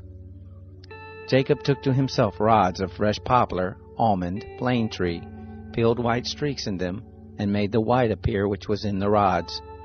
He set the rods which he had peeled opposite the flocks in the gutters and the watering troughs where the flocks came to drink. They conceived when they came to drink. The flocks conceived before the rods, and the flocks brought forth streaked, speckled, and spotted. Jacob separated the lambs, and set the faces of the flocks toward the streaked, and all the black in the flock of Laban, and he put his own droves apart, and didn't put them into Laban's flock. It happened, whenever the stronger of the flock conceived, that Jacob laid the rods before the eyes of the flock in the gutters, that they might conceive among the rods. But when the flock were feeble, he didn't put them in. So the feebler were Laban's, and the stronger Jacob's. The man increased exceedingly, and had large flocks, maidservants and menservants, and camels and donkeys. He heard the words of Laban's son, saying, Jacob has taken away all that was our father's. From that which was our father's has he gotten all his wealth. Jacob saw the expression on Laban's face, and behold, it was not toward him as before. The Lord said to Jacob, Return to the land of your fathers and to your relatives, and I will be with you. Jacob sent and called Rachel and Leah to the field to his flock, and said to them, I see the expression on your father's face, that it is not toward me as before, but the God of my father has been with me. You know that I have served your father with all of my strength. Your father has deceived me, and changed my wages 10 times, but God didn't allow him to hurt me. If he said this, the speckled will be your wages, then all the flock bore speckled. If he said this, the streaked will be your wages, then all the flock bore streaked. Thus God has taken away the cattle of your father and given them to me. It happened at the time that the flock conceived that I lifted up my eyes and saw in a dream, and behold, the male goats which leaped on the flock were streaked, speckled, and grizzled. The angel of God said to me in the dream, Jacob. And I said, Here I am. He said, Now lift up your eyes, and behold, all the male goats which leap on the flock are streaked, speckled, and grizzled, for I have seen all that Laban does to you. I am the God of Bethel, where you anointed a pillar, where you vowed a vow to me. Now arise, get out from this land, and return to the land of your birth. Rachel and Leah answered him, Is there yet any portion or inheritance for us in our father's house? Aren't we accounted by him as foreigners? For he has sold us, and has also quite devoured our money. For all the riches which God has taken away from our father, that is ours and our children's. Now then, whatever God has said to you, do. Then Jacob rose up and set his sons and his wives on the camels, and he carried away all his cattle, and all his substance which he had gathered, the cattle of his getting, which he had gathered in Padan Aram, to go to Isaac his father to the land of Canaan. Now Laban had gone to shear his sheep, and Rachel stole the teraphim that were her father's. Jacob deceived Laban the Syrian, and that he didn't tell him that he was running away. So he fled with all that he had. He rose up, passed over the river, and set his face toward the mountain of Gilead. Laban was told on the third day that Jacob had fled. He took his relatives with him and pursued him after 7 days' journey. He overtook him in the mountain of Gilead. God came to Laban the Syrian in a dream of the night and said to him, "Take heed to yourself that you don't speak to Jacob either good or bad." Laban caught up with Jacob. Now Jacob had pitched his tent in the mountain, and Laban with his relatives encamped in the mountain of Gilead. Laban said to Jacob, "What have you done that you have deceived me, and carried away my daughters like captives of the sword? Why did you flee secretly and deceive me and didn't tell me, that I might have sent you away with mirth, and with songs, with tambourine, and with harp, and didn't allow me to kiss my sons and my daughters? Now have you done foolishly. It is in the power of my hand to hurt you, but the God of your father spoke to me last night, saying, 'Take heed to yourself that you don't speak to Jacob either good or bad.' Now you want to be gone, because you longed after your father's house. But why have you stolen my gods?" Jacob answered Laban, "Because I was afraid, for I said, 'Lest you should take your daughters from me by force. With whoever you find your gods, he shall not live. Before our relatives, discern what is yours with me, and take it.' For Jacob didn't know that Rachel had stolen them. Laban went into Jacob's tent, into Leah's tent, and into the tent of the 2 maidservants, but he didn't find them. He went out of Leah's tent and entered into Rachel's tent. Now Rachel had taken the teraphim, put them in the camel's saddle, and sat on them. Laban felt all about the tent, but didn't find them. She said to her father, "Don't let my lord be angry that I can't rise up before you, for the manner of woman is on me." He searched, but didn't find the teraphim. Jacob was angry and argued with Laban. Jacob answered Laban, "What is my trespass? What is my sin that you have hotly pursued after me? Now that you have felt around in all my stuff, what have you found of all your household stuff? Set it here before my relatives and your relatives, that they may judge between us two. These 20 years have I been with you. Your ewes and your female goats have not cast their young, and I haven't eaten the rams of your flocks. That which was torn of animals I didn't bring to you. I bore the loss of it. Of my hand you required it, whether stolen by day or stolen by night. Thus I was, in the day the drought consumed me, and the frost by night, and my sleep fled from my eyes. These 20 years have I been in your house. I served you 14 years for your 2 daughters, and 6 years for your flock, and you have changed my wages 10 times. Unless the God of my father, the God of Abraham, and the fear of Isaac had been with me, surely now you would have sent me away empty. God has seen my affliction and the labor of my hands, and rebuked you last night." Laban answered Jacob, "The daughters are my daughters, the children are my children, the flocks are my flocks, and all that you see is mine. And what can I do this day to these my daughters, or to their children whom they have borne? Now come, let us make a covenant, you and I, and let it be for a witness between me and you." Jacob took a stone and set it up for a pillar. Jacob said to his relatives, "Gather stones." They took stones and made a heap. They ate there by the heap. Laban called it Jegar Sahadutha, but Jacob called it Galeed. Laban said, "This heap is witness between me and you this day." Therefore it was named Galeed and Mizpah, for he said, "The Lord watch between me and you when we are absent from one another. If you will afflict my daughters, and if you will take wives beside my daughters, no man is with us. Behold, God is witness between me and you." Laban said to Jacob, "See this heap, and see the pillar which I have set between me and you. May this heap be a witness, and the pillar be a witness, that I will not pass over this heap to you, and that you will not pass over this heap and this pillar to me for harm. The God of Abraham, and the God of Nahor, the God of their father, judge between us." Then Jacob swore by the fear of his father Isaac. Jacob offered a sacrifice in the mountain and called his relatives to eat bread. They ate bread and stayed all night in the mountain. Early in the morning, Laban rose up and kissed his sons and his daughters and blessed them. Laban departed and returned to his place. Jacob went on his way, and the angels of God met him. When he saw them, Jacob said, "This is God's host." He called the name of that place Mahanaim. Jacob sent messengers in front of him to Esau his brother, to the land of Seir, the field of Edom. He commanded them, saying, "This is what you shall tell my lord Esau. This is what your servant Jacob says. I have lived as a foreigner with Laban and stayed until now. I have oxen, donkeys, flocks, men servants and maid servants. I have sent to tell my lord, that I may find favor in your sight." The messengers returned to Jacob, saying, "We came to your brother Esau. Not only that, but he comes to meet you, and 400 men with him."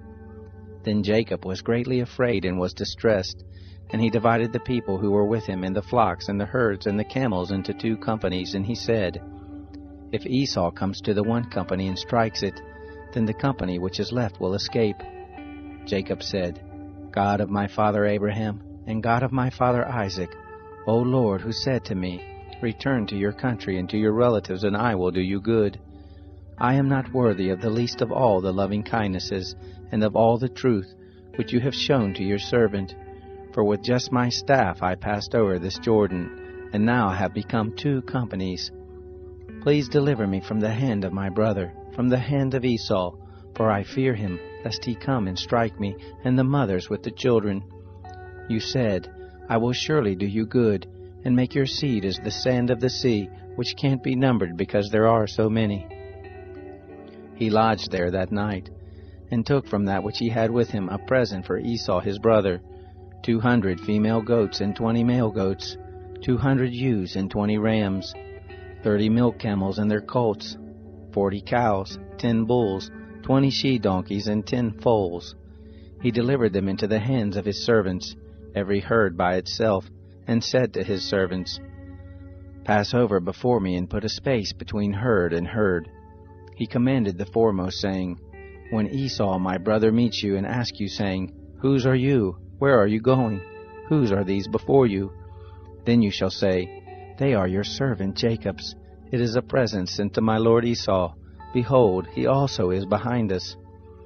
He commanded also the second and the third, and all that followed the herd, saying, "This is how you shall speak to Esau when you find him. You shall say, 'Not only that, but behold, your servant Jacob is behind us.' For he said, 'I will appease him with the present that goes before me, and afterward I will see his face. Perhaps he will accept me.' So the present passed over before him, and he lodged himself that night in the camp. He rose up that night and took his 2 wives, and his 2 handmaids, and his 11 sons, and passed over the ford of the Jabbok. He took them and sent them over the stream, and sent over that which he had.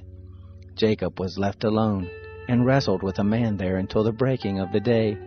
When he saw that he didn't prevail against him, he touched the hollow of his thigh, and the hollow of Jacob's thigh was strained as he wrestled. The man said, "Let me go, for the day breaks." Jacob said, "I won't let you go unless you bless me."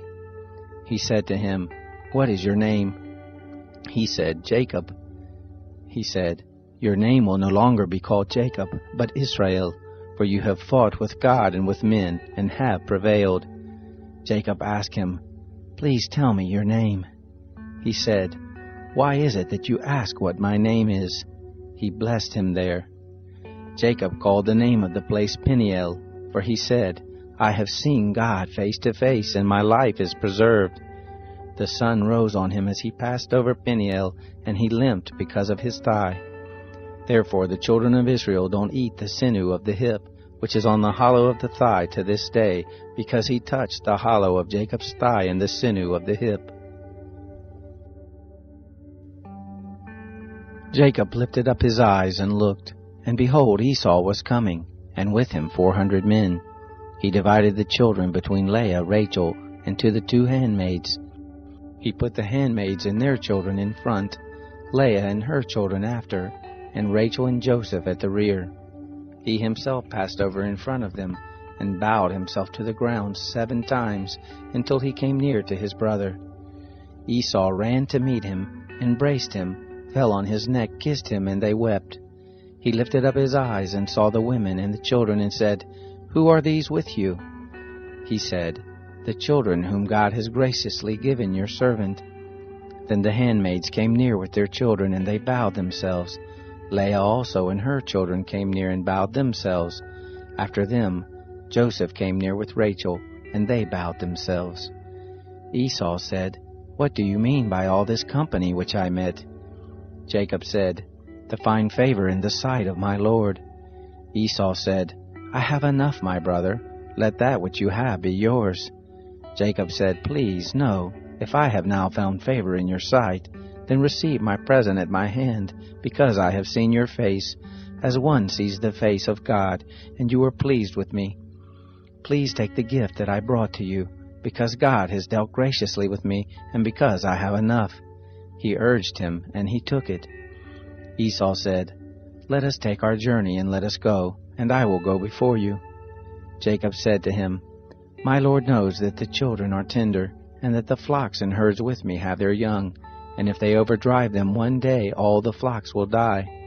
Please let my Lord pass over before his servant, and I will lead on gently, according to the pace of the cattle that are before me, and according to the pace of the children, until I come to my Lord to Seir." Esau said, "Let me now leave with you some of the folk who are with me." He said, "Why? Let me find favor in the sight of my Lord." So Esau returned that day on his way to Seir. Jacob traveled to Succoth, and built himself a house, and made shelters for his cattle. Therefore the name of that place is called Succoth.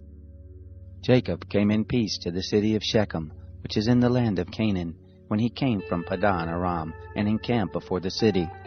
He bought the parcel of ground where he had spread his tent at the hand of the children of Hamor, Shechem's father, for 100 pieces of money. He erected an altar there and called it El Elohe Israel. Dinah, the daughter of Leah, whom she bore to Jacob, went out to see the daughters of the land. Shechem, the son of Hamor the Hivite, the prince of the land, saw her. He took her, lay with her, and humbled her. His soul joined to Dinah, the daughter of Jacob, and he loved the young lady, and spoke kindly to the young lady. Shechem spoke to his father Hamor, saying, "Get me this young lady as a wife." Now Jacob heard that he had defiled Dinah his daughter, and his sons were with the cattle in the field. Jacob held his peace until they came. Hamor the father of Shechem went out to Jacob to talk with him. The sons of Jacob came in from the field when they heard it. The men were grieved, and they were very angry, because he had done folly in Israel, in lying with Jacob's daughter, which thing ought not to be done. Hamor talked with them, saying, "The soul of my son Shechem longs for your daughter. Please give her to him as a wife. Make marriage." God said to Jacob, "Arise, go up to Bethel and live there.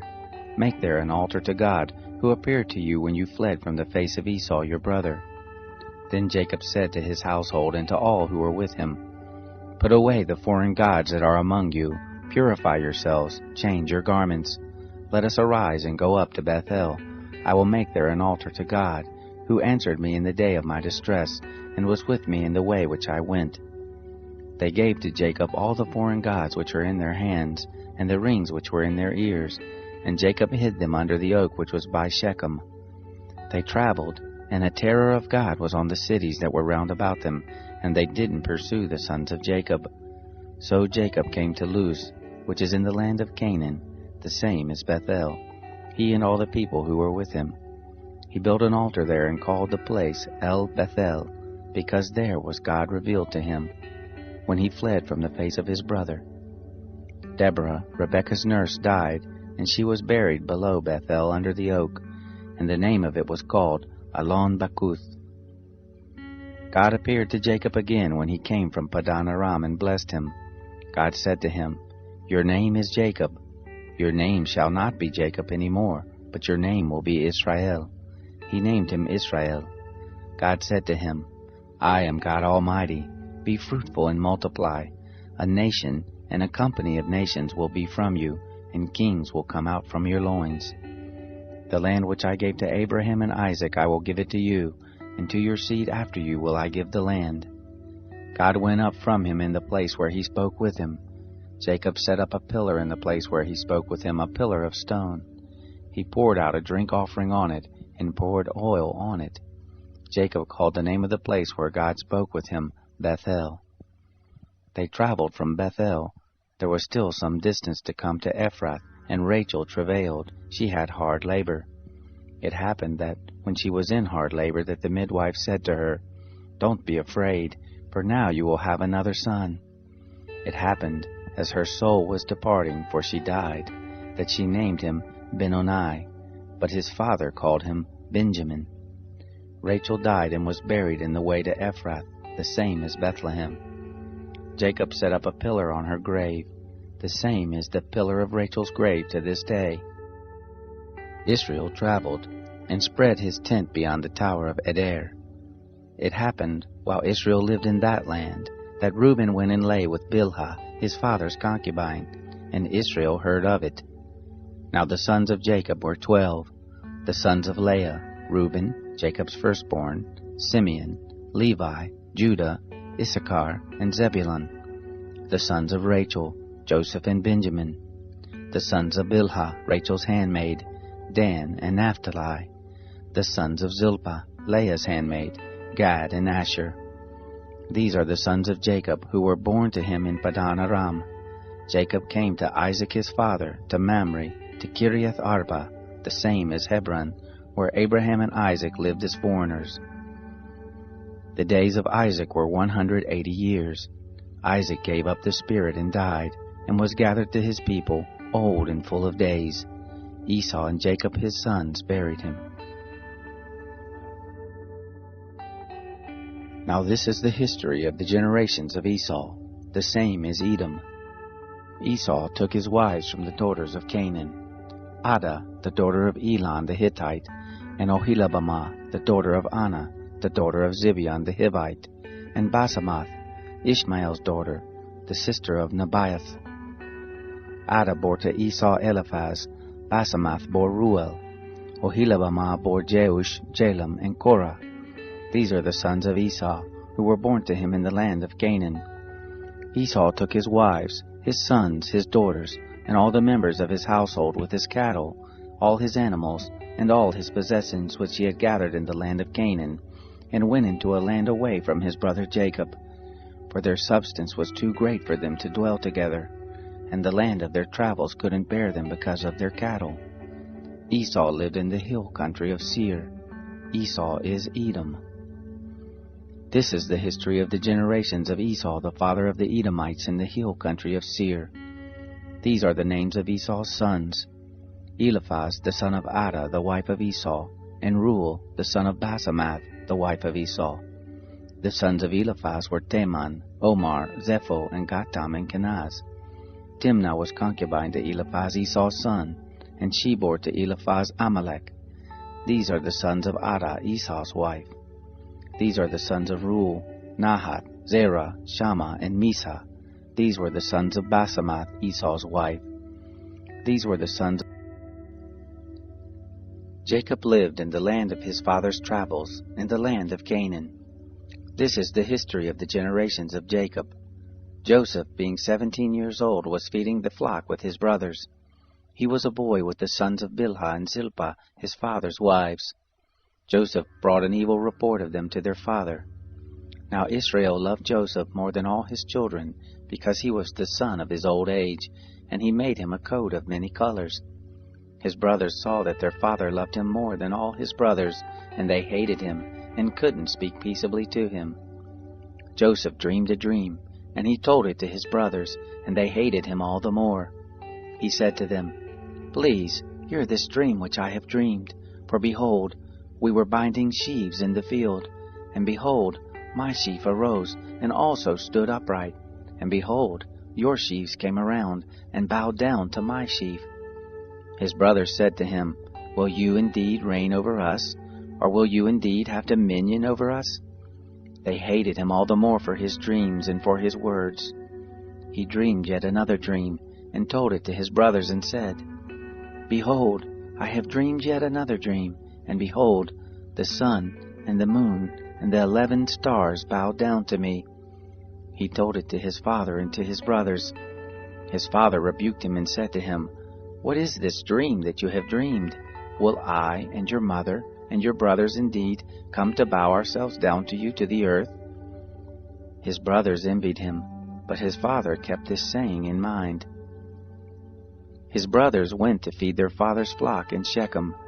Israel said to Joseph, Aren't your brothers feeding the flock in Shechem? Come, and I will send you to them. He said to him, Here I am. He said to him, Go now, see whether it is well with your brothers, and well with the flock, and bring me word again. So he sent him out of the valley of Hebron, and he came to Shechem. A certain man found him, and behold, he was wandering in the field. And the man asked him, saying, What are you looking for? He said, I am looking for my brothers. Tell me, please, where they are feeding the flock. The man said, They have left here, for I heard them say, Let us go to Dothan. Joseph went after his brothers and found them in Dothan. They saw him afar off, and before he came near to them, they conspired against him to kill him. They said one to another, Behold, this dreamer comes. Come now, therefore, and let's kill him, and cast him into one of the pits, and we will say, An evil animal has devoured him. We will see what will become of his dreams. Reuben heard it, and delivered him out of their hand, and said, Let's not take his life. Reuben said to them, Shed no blood. Throw him into this pit that is in the wilderness, but lay no hand on him, that he might deliver him out of their hand to restore him to his father. It happened, when Joseph came to his brothers, that they stripped Joseph of his coat, the coat of many colors that was on him, and they took him and threw him into the pit. The pit was empty, there was no water in it. They sat down to eat bread, and they lifted up their eyes and looked, and saw a caravan of Ishmaelites was coming from Gilead, with their camels bearing spices, and balm and myrrh, going to carry it down to Egypt. Judah said to his brothers, What profit is it if we kill our brother and conceal his blood? Come, and let's sell him to the Ishmaelites. It happened at that time that Judah went down from his brothers and visited a certain Adullamite, whose name was Hira. Judah saw there a daughter of a certain Canaanite, whose name was Shua. He took her and went into her. She conceived and bore a son, and he named him She conceived again and bore a son, and she named him Onan. She yet again bore a son, and named him Shelah, and he was at Kezib when she bore him. Judah took a wife for his firstborn, and her name was Tamar. Judah's firstborn, was wicked in the sight of the Lord. The Lord killed him. Judah said to Onan, Go into your brother's wife, and perform the duty of a husband's brother to her, and raise up seed to your brother. Onan knew that the seed wouldn't be his, and it happened, when he went into his brother's wife, that he spilled it on the ground, lest he should give his seed to his brother. The thing which he did was evil in the sight of the Lord, and he killed him also. Then Judah said to Tamar his daughter-in-law, Remain a widow in your father's house, until Shelah my son is grown up. For he said, Lest he also die like his brothers. Tamar went and lived in her father's house. After many days, Shua's daughter, the wife of Judah, died. Judah was comforted, and went up to his sheep shearers to Timnah, he and his friend Hira the Adullamite. It was told Tamar, saying, Behold, your father-in-law is going up to Timnah to shear his sheep. She took off the garments of her widowhood, and covered herself with her veil, and wrapped herself, and sat in the gate of Enaim, which is by the way to Timnah. For she saw that Shelah was grown up, and she wasn't given to him as a wife. When Judah saw her, he thought that she was a prostitute, for she had covered her face. He turned to her by the way and said, Please come, let me come in to you, for he didn't know that she was his daughter-in-law. She said, What will you give me that you may come in to me? He said, I will send you a kid of the goats from the flock. She said, Will you give me a pledge until you send it? He said, "What pledge will I give you?" She said, "Your signet and your cord, and your staff that is in your hand." He gave them to her, and came into her, and she conceived by him. She arose and went away, and put off her veil from her, and put on the garments of her widowhood. Judah sent the kid of the goats by the hand of his friend the Adullamite to receive the pledge from the woman's hand, but he didn't find her. Then he asked the men of her place, saying, "Where is the prostitute that was at Enaim by the road?" They said, "There has been no prostitute here." He returned to Judah and said, "I haven't found her." And also the men of the place said, "There has been no prostitute here." Judah said, "Let her keep it, lest we be shamed. Behold, I sent this kid, and you haven't found her." It happened about 3 months later that it was told Judah, saying, "Tamar, your daughter-in-law, has played the prostitute, and moreover, behold, she is with child by prostitution." Judah said, "Bring her forth, and let her be burnt." When she was brought forth, she sent to her father-in-law, saying, "By the man whose these are, I am with child." She also said, "Please discern whose are these, the signet, and the cords, and the staff." Judah acknowledged them and said, "She is more righteous than I, because I didn't give her to Shelah my son." He knew her again no more. It happened in the time of her travail, that behold, twins were in her womb. It happened, when she travailed, that one put out a hand, and the midwife took and tied a scarlet thread on his hand, saying, "This came out first." It happened, as he drew back his hand, that behold, his brother came out, and she said, "Why have you made a breach for yourself?" Therefore his name was called Perez. Afterward his brother came out, that had the scarlet thread on his hand, and his name was called Zerah. Joseph was brought down to Egypt. Potiphar, an officer of Pharaoh's, the captain of the guard, an Egyptian, bought him from the hand of the Ishmaelites that had brought him down there. The Lord was with Joseph, and he was a prosperous man. He was in the house of his master the Egyptian. His master saw that the Lord was with him, and that the Lord made all that he did prosper in his hand. Joseph found favor in his sight. He ministered to him, and he made him overseer over his house, and all that he had he put into his hand. It happened from the time that he made him overseer in his house, and over all that he had, that the Lord blessed the Egyptian's house for Joseph's sake, and the blessing of the Lord was on all that he had, in the house and in the field. He left all that he had in Joseph's hand. He didn't concern himself with anything, except for the food which he ate. Joseph was well built and handsome. It happened after these things, that his master's wife cast her eyes on Joseph, and she said, "Lie with me." But he refused, and said to his master's wife, "Behold, my master doesn't know what is with me in the house, and he has put all that he has into my hand. He isn't greater in this house than I, neither has he kept back anything from me but you, because you are his wife. How then can I do this great wickedness and sin against God?" It happened that as she spoke to Joseph day by day, that he didn't listen to her, to lie by her or to be with her. It happened about this time that he went into the house to do his work, and there were none of the men of the house inside. She caught him by his garment, saying, "Lie with me." He left his garment in her hand and ran outside. It happened, when she saw that he had left his garment in her hand and had run outside, that she called to the men of her house, and spoke to them, saying, "Behold, he has brought in a Hebrew to us to mock us. He came in to me to lie with me, and I cried with a loud voice. It happened, when he heard that I lifted up my voice and cried, that he left his garment by me and ran outside. She laid up his garment by her until his master came home. She spoke to him according to these words, saying, The Hebrew servant whom you have brought to us came in to me to mock me, and it happened as I lifted up my voice and cried, that he left his garment by me and ran outside. It happened, when his master heard the words of his wife, which she spoke to him, saying, This is what your servant did to me, that his wrath was kindled. Joseph's master took him and put him into the prison, the place where the king's prisoners were bound, and he was there in custody. But the Lord was with Joseph and showed kindness to him, and gave him favor in the sight of the keeper of the prison. The keeper of the prison committed to Joseph's hand all the prisoners who were in the prison. Whatever they did there, he was the doer of it. The keeper of the prison didn't look after anything that was under his hand, because the Lord was with him, and that which he did, the Lord made it prosper.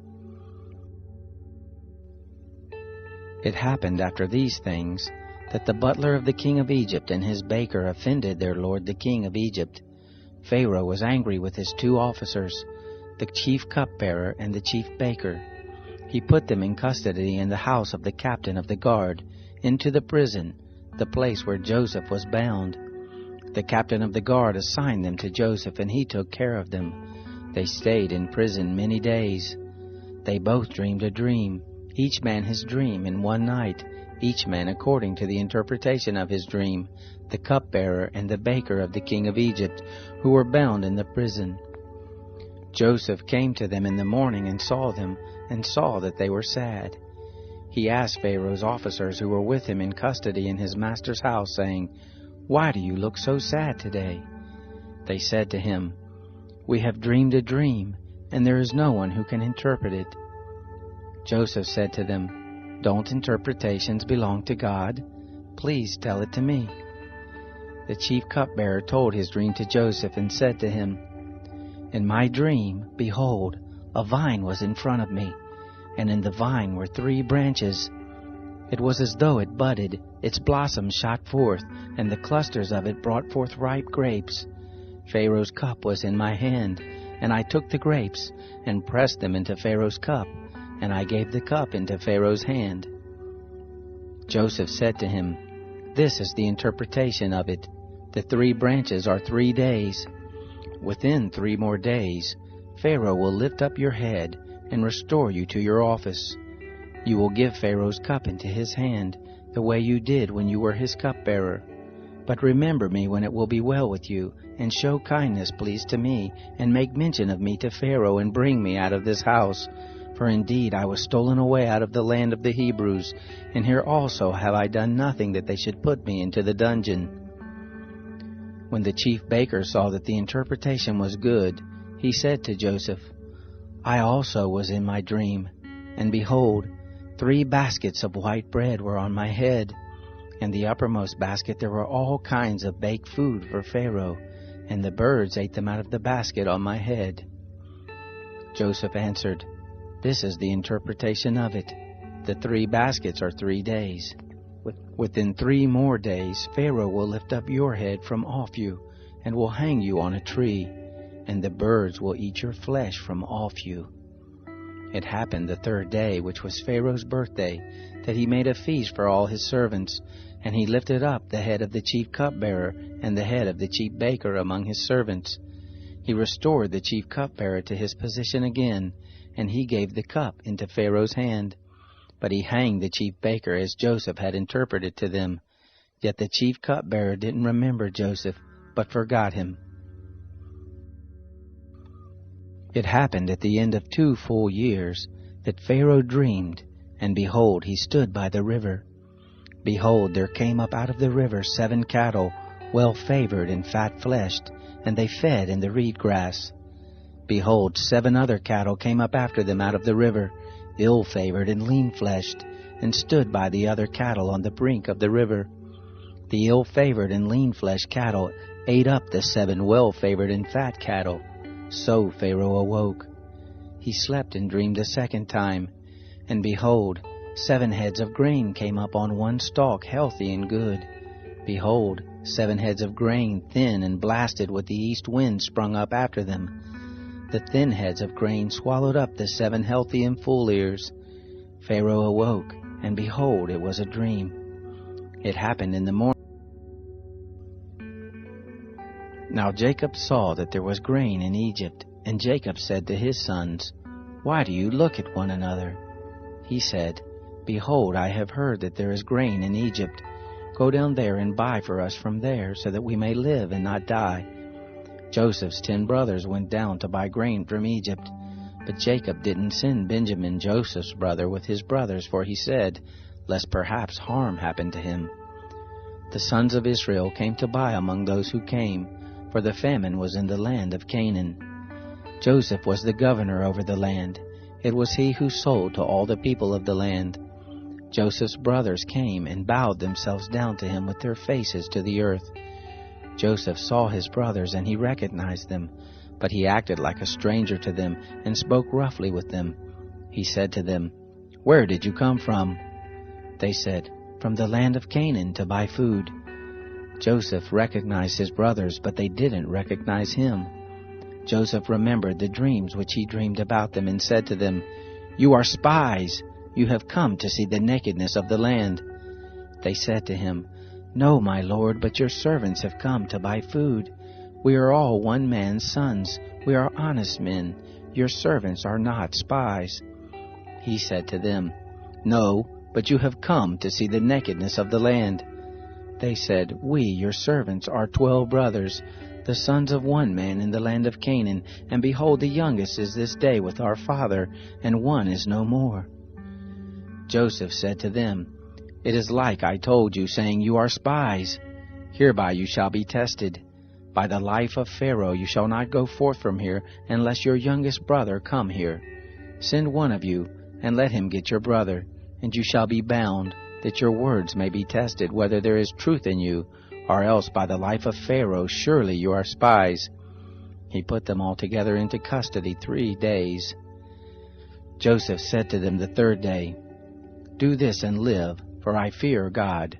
If you are honest men, then let one of your brothers be bound in your prison house. But you go, carry grain for the famine of your houses. Bring your youngest brother to me, so will your words be verified, and you won't die." They did so. They said one to another, "We are most assuredly guilty concerning our brother, and that we saw the distress of his soul when he begged us, and we wouldn't listen. Therefore this distress has come on us." Reuben answered them, saying, "Didn't I tell you, saying, don't sin against the child? And you wouldn't listen. Therefore also, behold, his blood is required." They didn't know that Joseph understood them, for there was an interpreter between them. He turned himself about from them and wept. And he returned to them and spoke to them, and took Simeon from among them, and bound him before their eyes. Then Joseph commanded to fill their bags with grain, and to restore every man's money into his sack, and to give them food for the way. So it was done to them. They loaded their donkeys with their grain and departed from there. As one of them opened his sack to give his donkey food in the lodging place, he saw his money. Behold, it was in the mouth of his sack. He said to his brothers, "My money is restored. Behold, it is even in my sack." Their hearts failed them, and they turned trembling one to another, saying, "What is this that God has done to us?" They came to Jacob their father to the land of Canaan, and told him all that had happened to them, saying, "The man, the lord of the land, spoke roughly with us, and took us for spies of the country." We said to him, "We are honest men, we are no spies. We are 12 brothers, sons of our father. One is no more, and the youngest is this day with our father in the land of Canaan." The man, the lord of the land, said to us, "Hereby will I know that you are honest men. Leave one of your brothers with me, and take grain for the famine of your houses, and go your way. Bring your youngest brother to me. Then I will know that you are not spies, but that you are honest men. So I will deliver your brother to you, and you shall trade in the land." It happened as they emptied their sacks, that behold, every man's bundle of money was in his sack. When they and their father saw their bundles of money, they were afraid. The famine was severe in the land. It happened when they had eaten up the grain which they had brought out of Egypt, their father said to them, "Go again, buy us a little more food." Judah spoke to him, saying, "The man solemnly warned us, saying, you shall not see my face unless your brother is with you. If you will send our brother with us, we will go down and buy you food. But if you will not send him, we will not go down, for the man said to us, you shall not see my face unless your brother is with you." Israel said, "Why did you treat me so badly, telling the man that you had another brother?" They said, The man asked directly concerning ourselves and concerning our relatives, saying, Is your father still alive? Have you another brother? We just answered his questions. Is there any way we could know that he would say, Bring your brother down? Judah said to Israel his father, Send the boy with me, and we will arise and go, so that we may live and not die, both we and you, and also our little ones. I will be collateral for him. From my hand will you require him. If I don't bring him to you and set him before you, then let me bear the blame forever. For unless we had lingered, surely we would have returned a second time by now. Their father Israel said to them, If it be so now, do this. Take from the choice fruits of the land in your bags, and carry down a present for the man, a little balm, a little honey, spices and myrrh, nuts and almonds. And take double money in your hand. With the money that was returned in the mouth of your sacks, carry again in your hand. Perhaps it was an oversight. Take also your brother, and arise, go again to the man. May God Almighty give you mercy before the man, that he may release to you your other brother and Benjamin. If I am bereaved of my children, I am bereaved. The men took that present, and they took double money in their hand, and Benjamin, and rose up, went down to Egypt, and stood before Joseph. When Joseph saw Benjamin with them, he said to the steward of his house, Bring the men into the house, and butcher an animal, and make ready, for the men will dine with me at noon. The man did as Joseph commanded, and the man brought the men to Joseph's house. The men were afraid, because they were brought to Joseph's house, and they said, Because of the money that was returned in our sacks at the first time are we brought in, that he may seek occasion against us, and fall on us, and take us for bondservants along with our donkeys. They came near to the steward of Joseph's house, and they spoke to him at the door of the house, and said, O my lord, we indeed came down at the first to buy food, and it happened, when we came to the lodging place, that we opened our sack, and behold, every man's money was in the mouth of the sack, our money in full weight. We have brought it again in our hand. We have brought down other money in our hand to buy food. We don't know who put our money in our sacks. He said, Peace be to you, don't be afraid. Your God and the God of your father has given your treasure in your sacks. I received your money. He brought Simeon out to them. The man brought the men into Joseph's house and gave them water, and they washed their feet. He gave their donkeys fodder. They made ready the present for Joseph's coming at noon, for they heard that they should eat bread there. When Joseph came home, they brought him the present which was in their hand into the house, and bowed down themselves to him to the earth. He asked them of their welfare, and said, Is your father well, the old man of whom you spoke? Is he yet alive? They said, Your servant our father is well, he is still alive. They bowed the head and did homage. He lifted up his eyes and saw Benjamin his brother, his mother's son, and said, Is this your youngest brother of whom you spoke to me? He said, God be gracious to you, my son. Joseph made haste, for his heart yearned over his brother, and he sought a place to weep, and he entered into his room and wept there. He washed his face and came out. He controlled himself and said, Serve the meal. They served him by himself, and them by themselves, and the Egyptians that ate with him by themselves, because the Egyptians don't eat bread with the Hebrews, for that is an abomination to the Egyptians. They sat before him, the firstborn according to his birthright, and the youngest according to his youth, and the men marveled one with another. He sent portions to them from before him, but Benjamin's portion was 5 times as much as any of theirs. They drank and were merry with him. He commanded the steward of his house, saying, Fill the men's sacks with food, as much as they can carry, and put every man's money in his sack's mouth. Put my cup, the silver cup, in the sack's mouth of the youngest with his grain money. He did according to the word that Joseph had spoken. As soon as the morning was light, the men were sent away, they and their donkeys. When they had gone out of the city, and were not yet far off, Joseph said to his steward, Go, follow after the men. When you overtake them, ask them, Why have you rewarded evil for good? Isn't this that from which my Lord drinks, and by which he indeed divines? You have done evil in so doing." He overtook them, and he spoke to them these words. They said to him, "Why does my Lord speak such words as these? Far be it from your servants that they should do such a thing. Behold, the money which we found in our sacks' mouths we brought again to you out of the land of Canaan. How then should we steal silver or gold out of your Lord's house? With whoever of your servants it be found, let him die, and we also will be my Lord's bondservants." He said, "Now also let it be according to your words. He with whom it is found will be my bondservant, and you will be blameless." Then they hurried and took down every man his sack to the ground, and opened every man his sack. He searched, beginning with the eldest, and ending at the youngest. The cup was found in Benjamin's sack.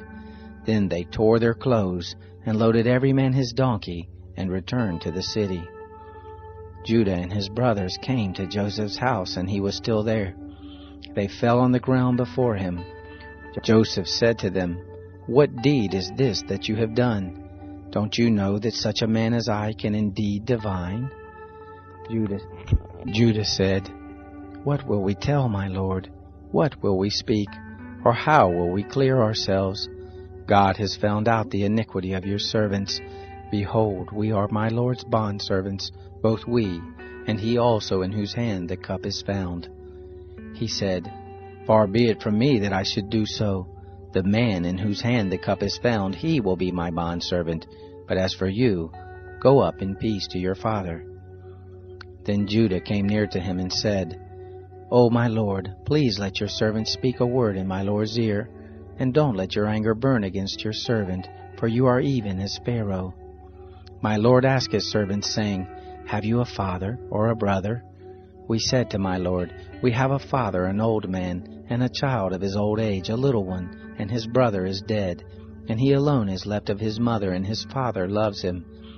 You said to your servants, 'Bring him down to me, that I may set my eyes on him.' We said to my Lord, 'The boy can't leave his father, for if he should leave his father would die.' You said to your servants, 'Unless your youngest brother comes down with you, you will see my face no more.' It happened, when we came up to your servant my father, we told him the words of my Lord. Our father said, 'Go again, buy us a little food.' We said, 'We can't go down. If our youngest brother is with us, then we will go down, for we may not see the man's face unless our youngest brother is with us.' Your servant my father said to us, 'You know that my wife bore me 2 sons, and the one went out from me, and I said, Surely he is torn in pieces, and I haven't seen him since. If you take this one also from me, and harm happens to him, you will bring down my gray hairs with sorrow to Sheol. Now therefore, when I come to your servant my father, and the boy is not with us, seeing that his life is bound up in the boy's life, it will happen, when he sees that the boy is no more, that he will die. Your servants will bring down the gray hairs of your servant our father with sorrow to Sheol. For your servant became collateral for the boy to my father, saying, If I don't bring him to you, then I will bear the blame to my father forever. Now therefore please let your servant stay instead of the boy, a bondservant to my lord, and let the boy go up with his brothers. For how will I go up to my father if the boy isn't with me, lest I see the evil that will come on my father?" Then Joseph couldn't control himself before all those who stood before him, and he cried, "Cause every man to go out from me." There stood no man with him, while Joseph made himself known to his brothers. He wept aloud. The Egyptians heard, and the house of Pharaoh heard. Joseph said to his brothers, "I am Joseph. Does my father still live?" His brothers couldn't answer. Israel traveled with all that he had and came to Beersheba, and offered sacrifices to the God of his father Isaac. God spoke to Israel in the visions of the night and said, "Jacob, Jacob." He said, "Here I am." He said, "I am God, the God of your father. Don't be afraid to go down into Egypt, for there I will make of you a great nation. I will go down with you into Egypt. I will also surely bring you up again. Joseph will close your eyes." Jacob rose up from Beersheba, and the sons of Israel carried Jacob their father, their little ones and their wives, in the wagons which Pharaoh had sent to carry him. They took their cattle and their goods, which they had gotten in the land of Canaan, and came into Egypt, Jacob and all his seed with him, his sons and his sons' sons with him, his daughters and his sons' daughters, and he brought all his seed with him into Egypt. These are the names of the children of Israel who came into Egypt: Jacob and his sons, Reuben, Jacob's firstborn, the sons of Reuben, Hanok, Palu, Hezron, and Carmi, the sons of Simeon, Jemuel, Jamin, Ohad, Jachin, Zohar, and Shaul, the son of a Canaanite woman, the sons of Levi, Gershon, Kohath, and Merari, the sons of Judah, Onan, Shelah, Perez, and Zerah. But and Onan died in the land of Canaan. The sons of Perez were Hezron and Hamul. The sons of Issachar, Tola, Puvah, Iob, and Shimron. The sons of Zebulun, Sered, Elon, and Shalil. These are the sons of Leah, whom she bore to Jacob in Padan Aram, with his daughter Dinah. All the souls of his sons and his daughters were 33. The sons of Gad, Ziphion, Hagi, Shunai, Esbon, Eri, Arodai, and Areli. The sons of Asher, Imnah, Ishva, Ishvi, Beriah, and Sarah their sister. The sons of Beriah, Eber, and Malchiel. These are the sons of Zilpah, whom Laban gave to Leah, his daughter, and these she bore to Jacob, even 16 souls. The sons of Rachel, Jacob's wife, Joseph and Benjamin. To Joseph in the land of Egypt were born Manasseh and Ephraim, whom Asenath, the daughter of Potipherah, priest of On, bore to him. The sons of Benjamin, Bela, Becher, Ashbel, Gera, Naaman, Ehi, Rosh, Mupim, Hupim, and Ard. These are the sons of Rachel who were born to Jacob. All the souls were 14. The son of Dan, Hushim. The sons of Naphtali, Jazil, Gunai, Jezer, and Shelim. These are the sons of Bilhah, whom Laban gave to Rachel his daughter, and these she bore to Jacob. All the souls were 7. All the souls who came with Jacob into Egypt, who were his direct descendants besides Jacob's sons' wives, all the souls were 66. The sons of Joseph, who were born to him in Egypt, were 2 souls. All the souls of the house of Jacob who came into Egypt were 70. He sent Judah before him to Joseph, to show the way before him to Goshen, and they came into the land of Goshen. Joseph made ready his chariot and went up to meet Israel his father in Goshen. He presented himself to him, and fell on his neck, and wept on his neck a good while. Israel said to Joseph, "Now let me die, since I have seen your face, that you are still alive." Joseph said to his brothers and to his father's house, "I will go up and speak with Pharaoh, and will tell him, 'My brothers and my father's house, who are in the land of Canaan, have come to me. These men are shepherds, for they have been keepers of cattle, and they have brought their flocks and their herds and all that they have. It will happen when Pharaoh summons you, and will say, What is your occupation? That you shall say, Your servants have been keepers of cattle from our youth, even until now, both we and our fathers, that you may dwell in the land of Goshen. For every shepherd is an abomination to the Egyptians." Then Joseph went in and told Pharaoh and said, "My father and my brothers, with their flocks, their herds, and all that they own, have come out of the land of Canaan, and behold, they are in the land of Goshen." From among his brothers he took 5 men, and presented them to Pharaoh. Pharaoh said to his brothers, "What is your occupation?" They said to Pharaoh, "Your servants are shepherds, both we and our fathers." They said to Pharaoh, "We have come to live as foreigners in the land, for there is no pasture for your servants' flocks. For the famine is severe in the land of Canaan.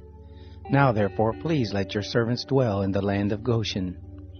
Pharaoh spoke to Joseph, saying, Your father and your brothers have come to you. The land of Egypt is before you. Make your father and your brothers dwell in the best of the land. Let them dwell in the land of Goshen. If you know any able men among them, then put them in charge of my cattle."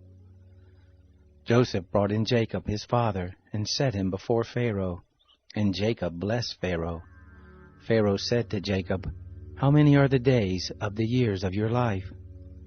Jacob said to Pharaoh, "The days of the years of my pilgrimage are 130 years. Few and evil have been the days of the years of my life, and they have not attained to the days of the years of the life of my fathers in the days of their pilgrimage." Jacob blessed Pharaoh, and went out from the presence of Pharaoh. Joseph placed his father and his brothers, and gave them a possession in the land of Egypt, in the best of the land, in the land of Ramses, as Pharaoh had commanded. Joseph nourished his father, his brothers, and all of his father's household with bread according to their families. There was no bread in all the land, for the famine was very severe, so that the land of Egypt and the land of Canaan fainted by reason of the famine. Joseph gathered up all the money that was found in the land of Egypt and in the land of Canaan, for the grain which they bought, and Joseph brought the money into Pharaoh's house. When the money was all spent in the land of Egypt and in the land of Canaan, all the Egyptians came to Joseph and said, "Give us bread, for why should we die in your presence? For our money fails." Joseph said, "Give your cattle, and I will give you food for your cattle, if money fails." They brought their cattle to Joseph, and Joseph gave them bread in exchange for the horses, and for the flocks, and for the herds, and for the donkeys, and he fed them with bread in exchange for all their cattle for that year. When that year was ended, they came to him the second year and said to him, "We will not hide from my lord how our money is all spent, and the herds of cattle are my lord's. There is nothing left in the sight of my lord but our bodies and our lands. Why should we die before your eyes, both we and our land? Buy us and our land for bread, and we and our land will be servants to Pharaoh. Give us seed that we may live and not die, and that the land won't be desolate." So Joseph bought all the land of Egypt for Pharaoh, for the Egyptians sold every man his field, because the famine was severe on them, and the land became Pharaoh's. As for the people, he moved them to the cities from one end of the border of Egypt even to the other end of it. Only he didn't buy the land of the priest, for the priest had a portion from Pharaoh, and ate their portion which Pharaoh gave them. That is why they didn't sell their land. Then Joseph said to the people, "Behold, I have bought you and your land today for Pharaoh. Behold, here is seed for you, and you shall sow the land.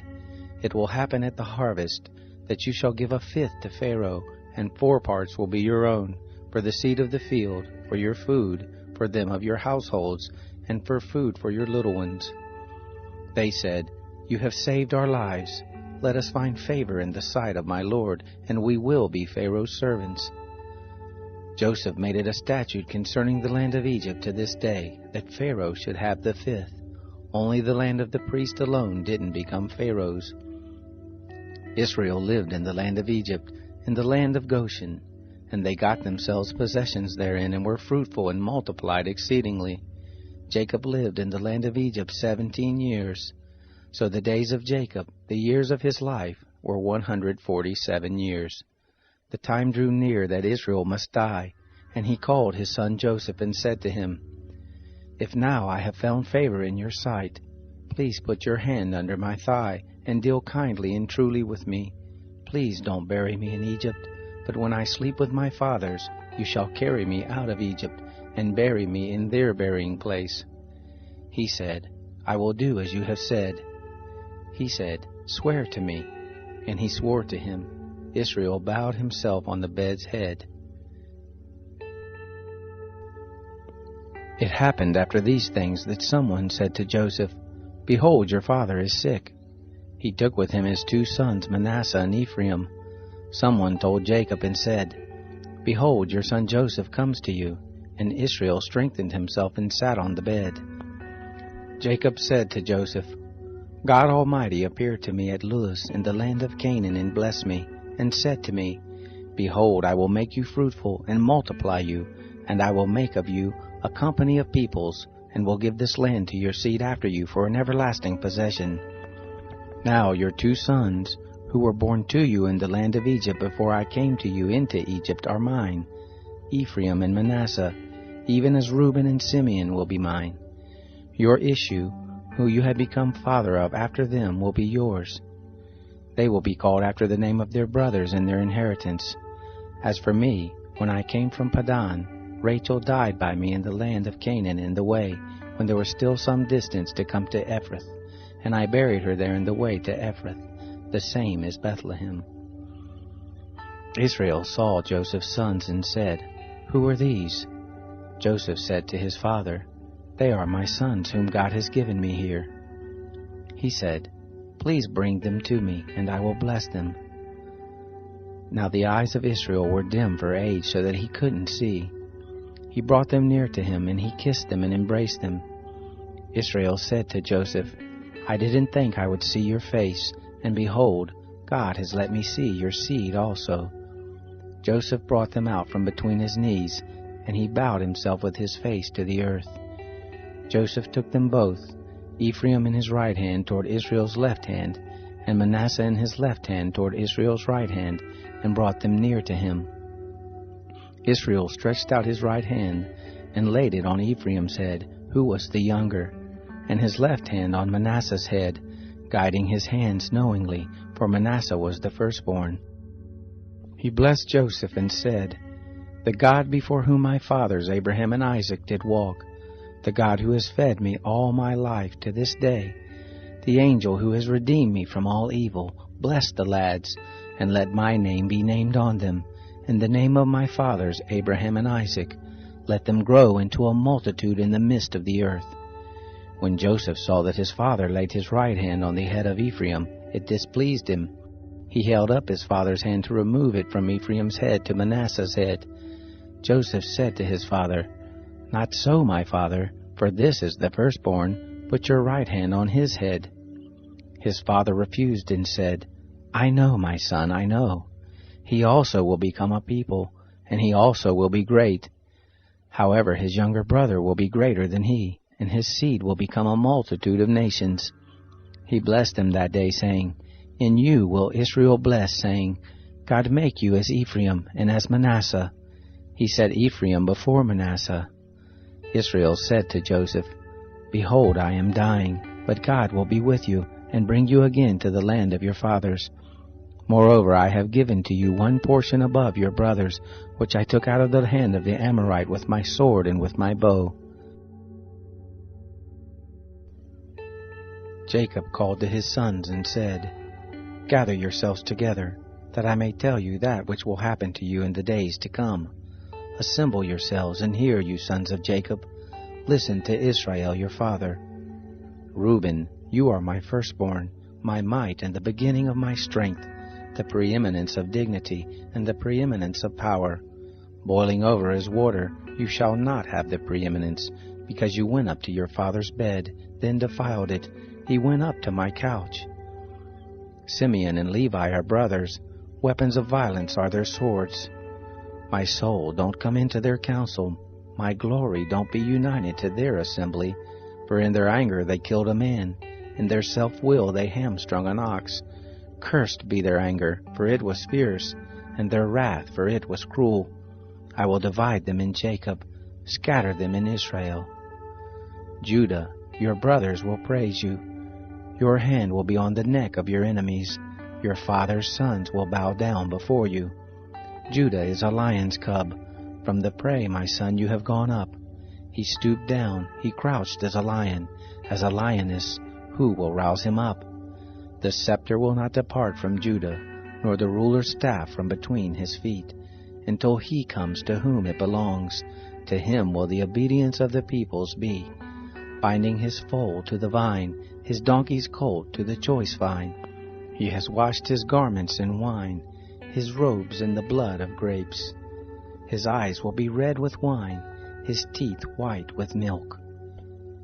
Zebulun will dwell at the haven of the sea. He will be for a haven of ships. His border will be on Sidon. Issachar is a strong donkey, lying down between the saddlebags. He saw a resting place, that it was good, the land, that it was pleasant. He bows his shoulder to the burden, and becomes a servant doing forced labor. Dan will judge his people, as one of the tribes of Israel. Dan will be a serpent in the way, an adder in the path, that bites the horse's heels, so that his rider falls backward. I have waited for your salvation, Lord. Gad, a troop will press on him, but he will press on their heel. Out of Asher his bread will be fat. He will yield royal dainties. Naphtali is a doe set free, who bears beautiful fawns. Joseph is a fruitful vine by a spring. His branches run over the wall. The archers have sorely grieved him, shot at him and persecute him. But his bow abode in strength. The arms of his hands were made strong by the hands of the mighty one of Jacob. From there is the shepherd, the stone of Israel. Even by the God of your father who will help you, by the Almighty who will bless you with the blessings of heaven above, blessings of the deep that lies below, blessings of the breast and of the womb. The blessings of your father have prevailed above the blessings of the ancient mountains, above the bounty of the age-old hills. They will be on the head of Joseph, on the crown of the head of him who is separated from his brothers. Benjamin is a ravenous wolf. In the morning he will devour the prey. At evening he will divide the spoil. All these are the 12 tribes of Israel, and this is what their father spoke to them and blessed them. He blessed everyone according to his blessing. He charged them and said to them, I am to be gathered to my people. Bury me with my fathers in the cave that is in the field of Ephron the Hittite, in the cave that is in the field of Machpelah, which is before Mamre in the land of Canaan, which Abraham bought with the field from Ephron the Hittite as a burial place. There they buried Abraham and Sarah his wife. There they buried Isaac and Rebekah his wife. And there I buried Leah. The field and the cave that is therein, which was purchased from the children of Heth. When Jacob made an end of charging his sons, he gathered up his feet into the bed, and yielded up the spirit, and was gathered to his people. Joseph fell on his father's face, wept on him, and kissed him. Joseph commanded his servants, the physicians, to embalm his father, and the physicians embalmed Israel. 40 days were fulfilled for him, for that is how many days it takes to embalm. The Egyptians wept for him for 70 days. When the days of weeping for him were past, Joseph spoke to the house of Pharaoh, saying, If I have now found favor in your eyes, please speak in the ears of Pharaoh, saying, My father made me swear, saying, Behold, I am dying. Bury me in my grave which I have dug for myself in the land of Canaan. Now, therefore, please let me go up and bury my father, and I will come again. Pharaoh said, Go up and bury your father, just like he made you swear. Joseph went up to bury his father, and with him went up all the servants of Pharaoh, the elders of his house, and all the elders of the land of Egypt, all the house of Joseph, his brothers, and his father's house. Only their little ones, their flocks, and their herds they left in the land of Goshen. They went up with him, both chariots and horsemen. It was a very great company. They came to the threshing floor of Atad, which is beyond the Jordan, and there they lamented with a very great and sore lamentation. He mourned for his father 7 days. When the inhabitants of the land, the Canaanites, saw the mourning in the floor of Atad, they said, This is a grievous mourning by the Egyptians. Therefore the name of it was called Abel Mizraim, which is beyond the Jordan.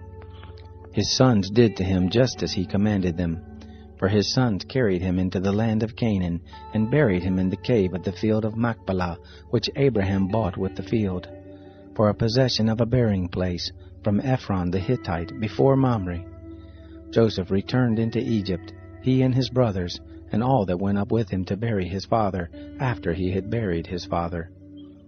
When Joseph's brothers saw that their father was dead, they said, It may be that Joseph will hate us, and will fully pay us back for all of the evil which we did to him. They sent a message to Joseph, saying, Your father commanded before he died, saying, So you shall tell Joseph, Please now forgive the disobedience of your brothers and their sin, because they did evil to you. Now please forgive the disobedience of the servants of the God of your father. Joseph wept when they spoke to him. His brothers also went and fell down before his face, and they said, Behold, we are your servants. Joseph said to them, Don't be afraid, for am I in the place of God? As for you, you meant evil against me, but God meant it for good, to bring to pass, as it is this day, to save many people alive.